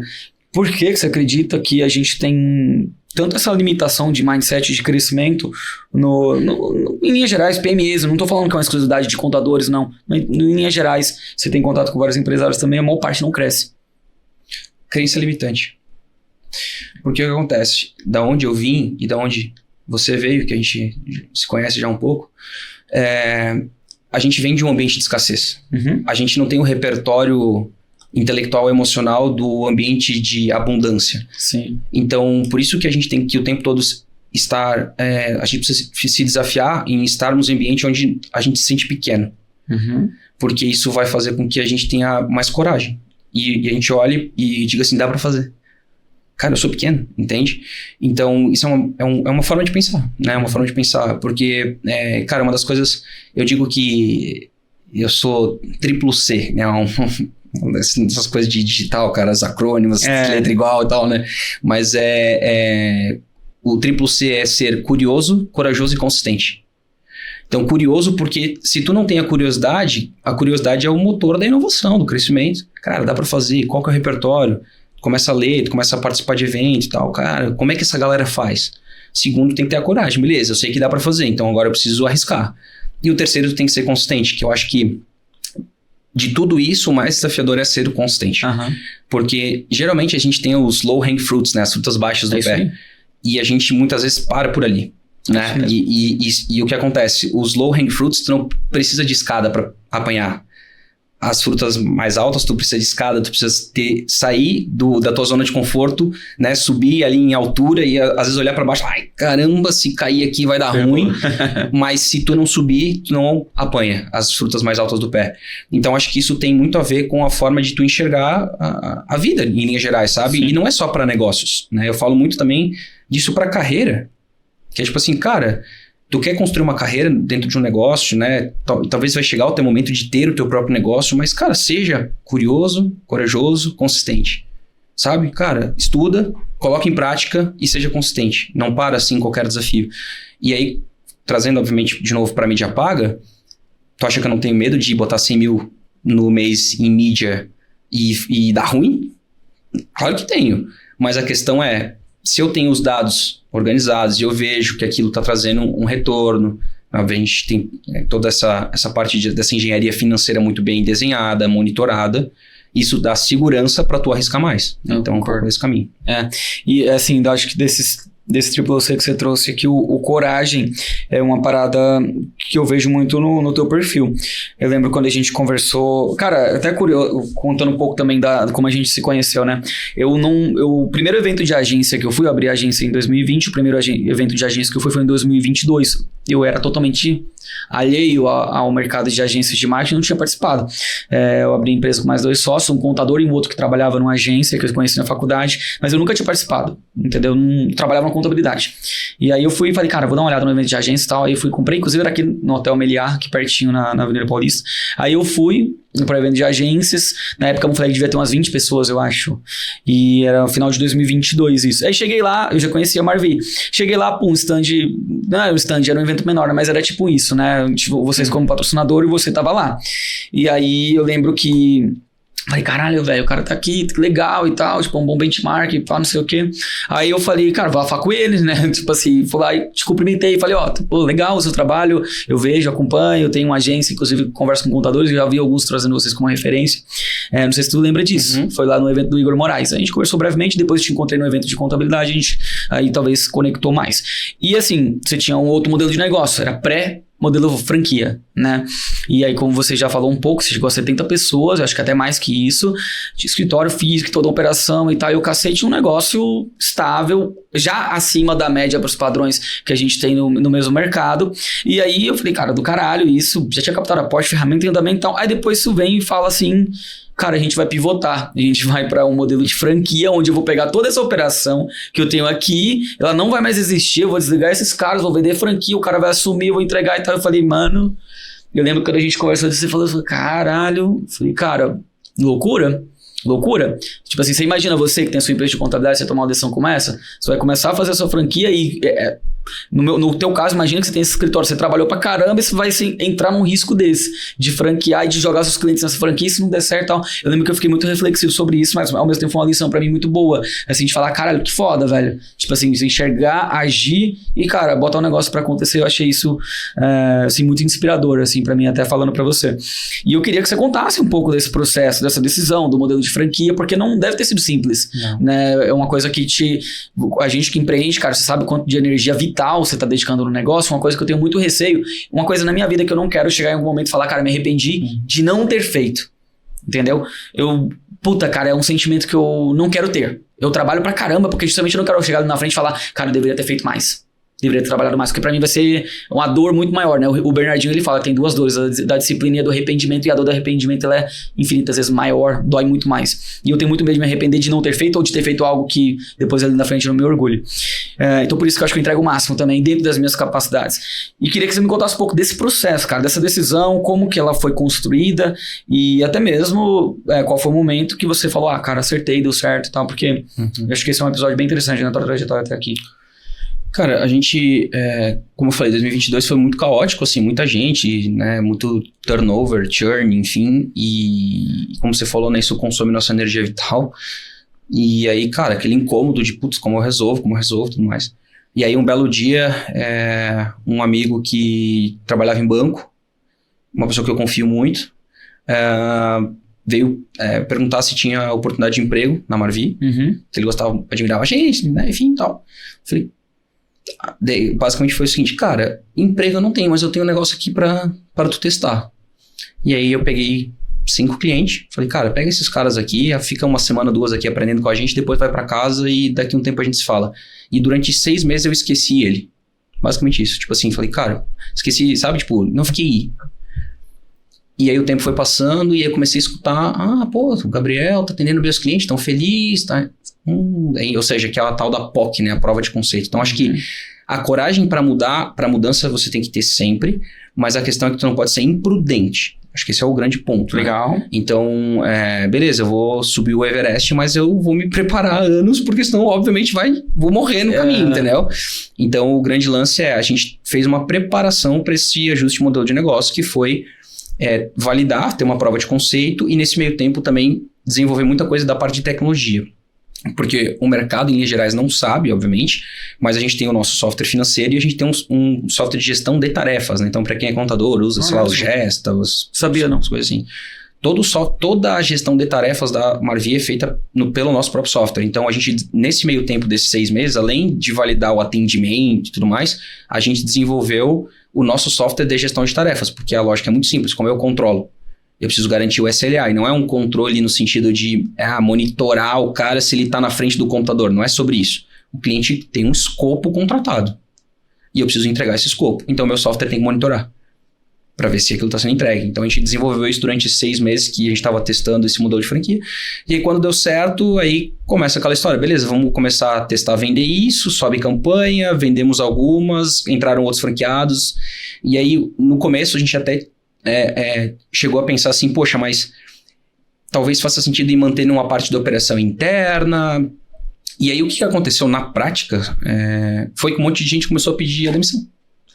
Então, a gente tinha uma expectativa de reter mais receita para não ter que acelerar muito o projeto de franquia e fazer algo mais faseado, mas cara, várias pessoas que a gente acreditava que, poxa, não iam continuar com a gente nesse processo, começaram a sair da empresa, né? Os operadores mesmo, os analistas. E aí o projeto de franquia acelerou a forceps, assim, né?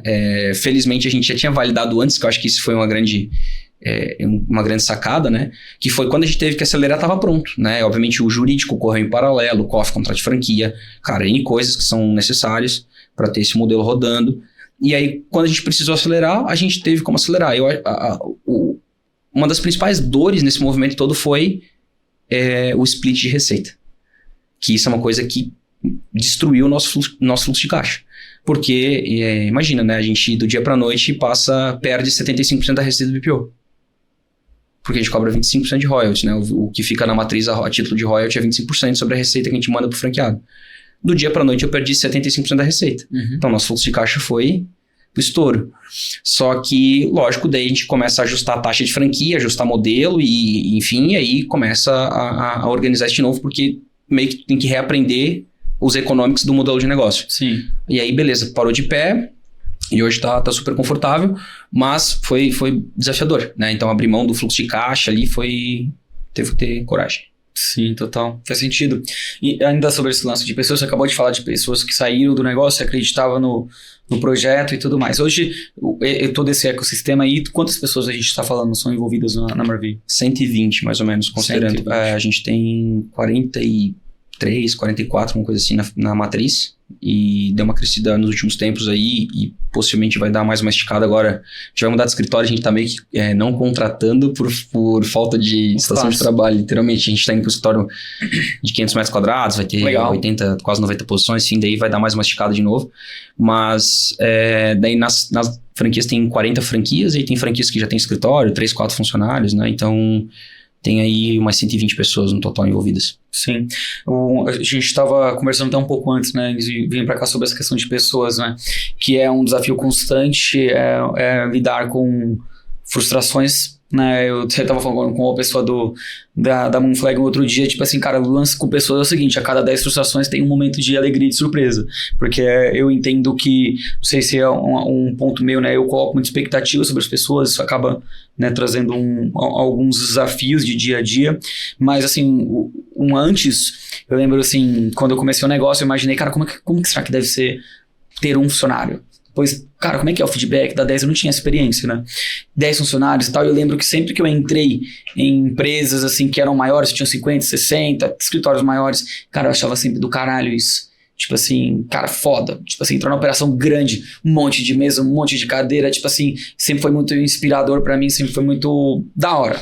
Eu quero isso, entendeu? Só que à medida que eu tô aumentando o número de pessoas, tô com 50, agora eu vejo o que todo mundo fala: o problema é pessoas, o desafio é pessoas. E é mesmo. Só que assim, pra natureza do meu negócio, ela é crônica, vai existir. Tipo assim, não eu querer resolver esse problema de maneira definitiva, porque não é resolvível, mas eu tenho que lidar com ele e tomar as melhores decisões para que isso exista um guarda-reio. E eu tenho que se manter uma hora um lado, uma hora o outro, mas se manter numa linha, né? Sonho com ter 100 pessoas, sonho com ter 200 pessoas, acredito nisso, mas eu sei que não é simples. E pra turma que tá nos vendo, eu tenho certeza que a dor é a mesma. Todo evento, quando a gente vai falar de pessoas, sempre parece que vira uma sessão de terapia em grupo, os empresários, né? Sim. E você, eu tenho certeza que tem seus desafios lá com pessoas também, qual que é essa ótica do Manuel sobre pessoas ao longo desse tempo? O que você construiu de visão? Cara, pessoas são insumo de todo qualquer negócio, né? Assim, pode ser o mais automatizado possível. Ainda não existem negócios 100% operacionalizados por AI, né? Talvez um dia exista. Talvez um dia exista. Mas o grande lance é que é muito sobre expectativa, sobre alinhamento, né? Eu sempre costumo dizer que as pessoas estão na tua empresa para alcançar os seus próprios objetivos. Ninguém está ali para te ajudar a alcançar o teu. Faz parte do processo. Então, o grande lance é tu ter um alinhamento de expectativa, deixar claro para a pessoa, olha, fulano, a gente está indo para lá e durante essa jornada existem diversas oportunidades de você executar o que está sendo feito e de você contribuir no crescimento. E nessa jornada, isso pode te gerar desenvolvimento pessoal e financeiro. Legal. Então, a empresa é um veículo, é um meio para que a pessoa vá do ponto A para o ponto B. O alinhamento de expectativa existe quando a pessoa tem a clareza que os objetivos pessoais dela são alcançados durante essa trajetória. E que a empresa não vai desviar do B para o C para ela alcançar os objetivos dela. E se em algum momento, no meio dessa trajetória, ela perceber que o ponto B não é mais para onde ela quer ir, isso aqui é papel do líder, fazer gestão e eventualmente encontrar uma forma de resolver isso. Muitas vezes, realmente desligando a pessoa, encontrando uma segunda oportunidade para ela, enfim, contribuindo. E tem muita gente que sai pela porta da frente, isso é muito legal, inclusive. Isso é legal. Então, é papel da liderança identificar isso, né? Porque se esse alinhamento de expectativa que a gente está indo para o ponto B e a pessoa agora quer ir para o C e a gente não vai mudar a rota por conta do objetivo dela, aí dá problema. Então, isso é uma coisa que a gente acabou desenvolvendo ao longo do tempo, aprendendo, e aí tem a questão da liderança, né? Que é o papel do gestor é desenvolver novos líderes, porque os líderes são os guardiões da cultura e dos processos, né? Então, eles que replicam isso, garantem que isso vá funcionar dentro do negócio. Tem a ver também com maturidade, então a gente, nesse ajuste de modelo de negócio, a gente aumentou o nível de maturidade do profissional que trabalha com a gente. Na matriz, hoje a gente praticamente não tem mais profissional júnior, então é pleno sênior. Os nossos franqueados, por consequência, são profissionais sênior, né? Então, eles têm colaboradores também, mas em linhas gerais são todos sênior, porque é requisito. Formação acadêmica, experiência profissional. Então, a senioridade da empresa aumentou muito. Ajuda, né? Nossa, isso é uma coisa que eu aprendi, assim, que todo mundo fala, né? Todo mundo que eu digo assim, os caras do G4 da vida falam assim. No começo da empresa é onde tu tem que ter as melhores pessoas e não... Quer ver um negócio bem doido? Comecei a fazer consultoria, daí tô lá ganhando 15, 20 mil por mês. Vou contratar. Agora eu vou contratar um estagiário. Não, cara. Contrata outro cara que vai poder ganhar 15, 20 mil. Abre mão. Se tu é dono da empresa, tu tem o equity, né? Por mais que é um negócio de dividendos, cara, a empresa tem o seu valor, porque equity é antecipação de fluxo de caixa futuro, VPL, né? Enfim, mas o grande ponto é... Se tu tem gente mais sênior no começo, é onde tu mais consegue fazer. Então, para nós foi muito desafiador também, porque a gente demorou muito para entender essa dinâmica, né? E para acessar também, né, cara? Para acessar e para poder pagar. Isso. Porque o grande ponto também, que uma das coisas que facilitou muito para nós hoje, é poder ter uma remuneração acima da média. Cara, a gente tem vendedor... Né, que vendedor é um ponto fora da curva em remuneração, mas que, cara, o cara faz uma grana que não faria em outro lugar. Dificilmente, talvez teria que mudar para São Paulo, entendeu? E a gente de alguma forma vai olhando também para as outras profissionais mais sêniores e que tem um impacto direto com o resultado. Cara, como que eu remunero esse cara? Política de remuneração para o executivo, partnership, né? A gente tem 3 sócios vestings, né? O diretor de operações, o diretor de tecnologia e o diretor de contabilidade. E aí temos eu, Rodolfo e a Dani, né? Então, eu e o Rodolfo somos os majoritários, a Dani é minha esposa e cuida da parte de cultura. Então, basicamente, eu e ela somos, né, 2/3 das cotas da empresa. Ou seja, nós temos 6 sócios, temos os gerentes, né? Então, assim, isso tudo vai trazendo mais senioridade para a empresa e vai fazendo a empresa virar objeto de desejo. Isso é um negócio muito legal, que é o lance do marca empregadora, né? Isso. Como é que tu é marca empregadora sendo uma empresa de 5 pessoas? É difícil. Não, tem que crescer. É difícil. Então, e aí que tá o lance do crescimento. Que crescer um negócio é uma questão de sobrevivência. Como é que tu retém as melhores pessoas? Como é que tu faz o cara sonhar junto? O cara tem que ter ambição dentro dele. Exato, entendeu? E aí tem uma questão também, obviamente, de AI, que está mudando muito esse cenário, que é tu olhar para aquilo que é repetitivo e operacional, que seria, em tese, a função das pessoas mais júniores. E aí tu teres uma liderança sênior e com essa liderança ser letrada em tecnologia, faz com que tu consiga extrair mais performance através dessas ferramentas que a gente tem hoje. Então, a gente tem dentro da Marvi hoje um comitê de tech e AI, que não é com o time de tech, é também com o time de tech, mas é com o meu controller, que é o financeiro interno, é com o diretor de operações, é com o gerente de projeto, é com o analista de CRM que está lá comigo. Ou seja, esse comitê nada mais é um transbordo de conhecimento sobre tech e AI pro resto do time. Sim. Porque, cara, isso é um negócio, é meio momento eureka, que foi comigo, por isso que eu até tava brincando contigo antes no bastidor, eu falei, eu virei meio dev, entendeu? Cara, quando tu pega um negócio que tu tá fazendo, ou que tu gostaria de fazer, e tu faz uma automação, bota AI, e o negócio pinga no teu celular, cara, todo dia de manhã às 7 horas eu recebo um report da empresa, os principais indicadores, MRR, churn, venda por BU, cara, um monte de coisa. Quem construiu? Eu sei onde tá o dado, eu tratei, passo um agent de AI 7 horas da manhã, pinga no meu WhatsApp, todo dia. Foda. Entendeu? E aí tu fica, cara, e aí quando os outros líderes começam a olhar isso, cara, isso é game changer. Então, esse tema de AI, por mais que é hype, parece bolha, não é. É tipo o Bitcoin, que é bolha. Hoje eu gostaria de ter 100 Bitcoins. Com certeza. Qual foi a grande vitória com a AI até aqui, no seu ponto de vista? A gente começou com AI por aquisição. Então, basicamente, assim, a gente começou com AI principalmente transcrevendo grandes volumes de dados e armazenando eles no CRM. Então, relatório de reunião de vendas, qualificação por WhatsApp, armazenando. Hoje a gente já está indo para um caminho de SDRA mesmo, qualificação com IA. Otimização de campanha, né? Enfim, com IA, evento de conversão personalizado, com base em leitura de dados, enfim, né? Não vou entrar muito na complexidade da coisa, mas começamos por aquisição.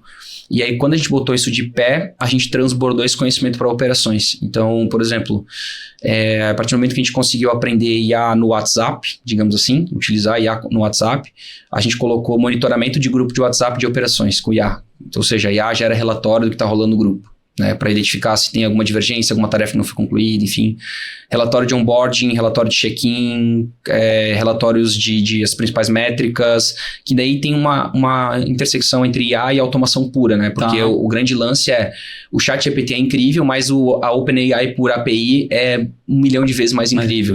Assim como uma automação pura dentro, às vezes, de um CRM é incrível, mas se tu botar automação com IA, aí é meio no-brainer assim o que dá pra fazer. É literalmente um canivete suíço, né? Uhum. Então, as habilidades que a gente aprendeu em aquisição, agora a gente tá transbordando pra operação, retenção, expansão de receita, análise de... Cara, um monte de coisa. Adaptando esses fluxos, né? Exato. Tem alguma recomendação pra turma que talvez queira se aprofundar mais nisso, Diogo? Porque você tá bebendo de várias fontes aí, você tá participando de diversos eventos. Tem alguma recomendação? Pra quem quer iniciar esse processo? Eu me conectei ano passado com um cara chamado Rafael Milagre, que ele tem uma comunidade para empresários chamado Viver Dia Club. Inclusive, o Matheus depois deixa o link aqui do Viver Dia Club. E o Rafa vai dar a renovação do clube desse ano para mim, por causa desse podcast aqui. Mas mas brincadeira, é um clube de empresários que basicamente ele tem os produtos produto que tu vai lá, compra e tem as trilhas gravadas, etc. Uhum. Mas o legal é que tem uma comunidade, tem um encontro anual, tem um grupo de WhatsApp onde a galera troca. Então, eu bebi dessa fonte e eu recomendo, né? E, cara, não é jabá, tô de sacanagem com o negócio de link, cupom, mas eu acho que a gente tem que valorizar as pessoas que nos ajudam, nos apoiam. Que fazem bom trabalho. Exato, e o Rafa foi esse cara.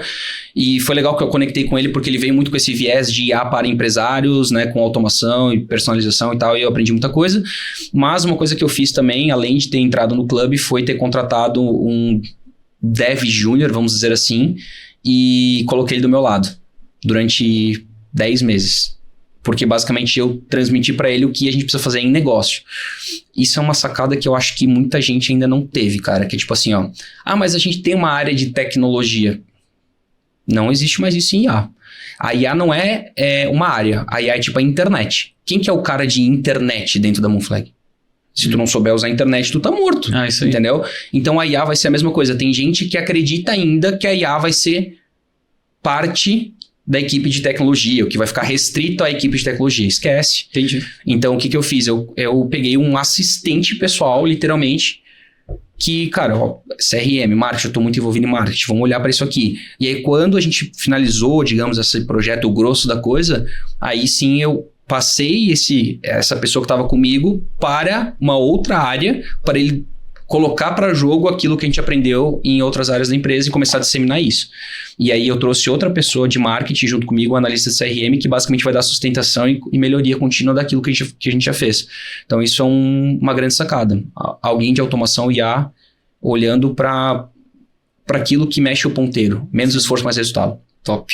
Se alguém que estiver assistindo esse podcast até aqui, quase daqui a pouco 2 horas. Caraca, tudo isso já? O cara vai querer comprar uma franquia e virar Marvi, tá junto contigo nessa jornada. E tem acesso a isso? É possível? Como é que ele faz? Legal, a gente ainda tem, tá? A gente não pretende parar de vender franquias justamente pelo fato de a gente estar conseguindo expandir a carteira de clientes na mesma proporção. Eu sempre digo, nosso negócio não é vender franquia, nosso negócio é ter capacidade operacional para atender a demanda que a gente gera todos os meses. Então, a gente está sempre equilibrando esses pratos. Então, hoje a gente sim está com essa oportunidade para nossos franqueados. No site da Marvi, marvi.com.br, tem lá a página de franquias, né? Sim. Tem um formulário. Quem preencher o formulário e for MQL, vai receber um contato e vai receber um vídeo explicando mais detalhes. E aí, posteriormente, se fizer sentido, aí tem uma reunião comigo para eu apresentar de fato, tirar dúvida e fazer uma análise de fit cultural, vamos dizer assim, né? Inicial ali. E é isso, cara. Então, esse é o fluxo aí para quem se interessar pela franquia. Muito bom. Cara, acho que é isso. Eu não tô pensando aqui se eu tenho alguma coisa pra perguntar, mas ficou difícil agora, que eu perguntei de tudo. Perguntei vendas, perguntei marketing, perguntei faturamento, perguntei CS, perguntei cultura, pessoas, inteligência artificial. Eu acho que foi bem o que eu imaginava que seria essa conversa aqui. Nossa, mano. E pra você que tá me acompanhando até aqui, tá acompanhando a gente nessa conversa, o tipo de episódio, né? Eu tenho trazido muitos episódios estratégicos, esse é mais um deles, pra você compartilhar com a tua liderança, com teus sócios, com pessoas estratégicas dentro da equipe, né? Porque muita coisa que foi dita aqui, eu tenho certeza que se você assistir com atenção e fizer anotações, algumas coisas você vai conseguir implementar no teu negócio. Esse é o propósito aqui desse podcast, poder te ajudar a implementar coisas práticas, né? Eu não sei se você percebe isso, eu não caio muito pro lado inspiracional da coisa, sou um cara bem realista e por isso que eu gosto de perguntar coisas práticas, porque sou um cara que faz. E quanto mais eu conseguir extrair, é o que eu gostaria de ter se eu estivesse assistindo. Cara, então é uma coisa prática, isso aqui que ele falou, eu consegui implementar, né? Então eu gosto dessa vibe, eu acho que a gente conseguiu trazer muita coisa aqui na prática. E, cara, só tenho a te agradecer pela conversa, pelo papo. Quer deixar um recado final aí pra turma? Cara, então, agradecer, né, mais uma vez aí pelo convite, agradecer pela audiência, quem ficou aqui escutando, né, a gente conversou 2 horas. Cara, tem que ter gostado mesmo. Obrigado, né, o tempo é o ativo mais escasso e mais precioso que a gente tem, então obrigado pela audiência, espero poder ter contribuído, né, a gente sempre tenta, obviamente, nesse movimento assim de conteúdo, trazer algo realmente que agregue. Eu sou prova viva de que o conteúdo que está disponível na internet transforma. Cara, eu consumo muito conteúdo, obviamente já tenho a minha própria curadoria de onde eu vou buscar e espero que esse conteúdo aqui tenha feito muito sentido para quem está assistindo e reforço, né, que eu também tenho o podcast lá da Marvi, então no nosso canal do YouTube também tem alguns conteúdos sobre o que a gente faz por lá e o que a gente sempre pede por lá e é o que eu peço por aqui para você também, você tem o papel, né, tu que é o host, mas cara, deixa feedback, né? Afinal de contas é assim que a gente consegue melhorar, né? E se foi legal, conecta com a gente, conecta no Instagram, marvi.oficial, o meu Instagram é @o_insta_do_mano, possivelmente vai estar aí na descrição, conecta lá, se tiver alguma dúvida, pode mandar direct pra mim que a gente troca ideia. É isso aí, vou organizar os links, vou deixar aqui na descrição, link do site da Marvi, que inclusive muito bacana, muito bonito, né? Excelente, né? O jabazinho da Moonflag. Excelente site da Marvi, feito pela Moonflag, inclusive. Quem precisa de um site profissional, é isso só aí. falar com os caras aqui. É isso aí. Então, assim, o cara é criterioso, tá? Vamos lá. Eu sou chato. É difícil me atender, tá? Como eu. Instagrams, Manuel, Marvi, tá na descrição, o link do site pra você se aplicar no processo caso queira. Reforço o que ele disse aqui, comenta, né, nesse podcast, compartilha ele. É muito importante que você compartilhe nos grupos de WhatsApp que você tenha, compartilha com seus sócios, deixa o teu like, assiste os episódios anteriores que a gente tem, só a gente fera aí nesse que já é pra mim o maior podcast de gestão, marketing e vendas pra contadores. Muito obrigado, até a próxima, mano. Tamo junto. Obrigado demais, tamo junto. Valeu, Até a próxima. Até a próxima. Valeu.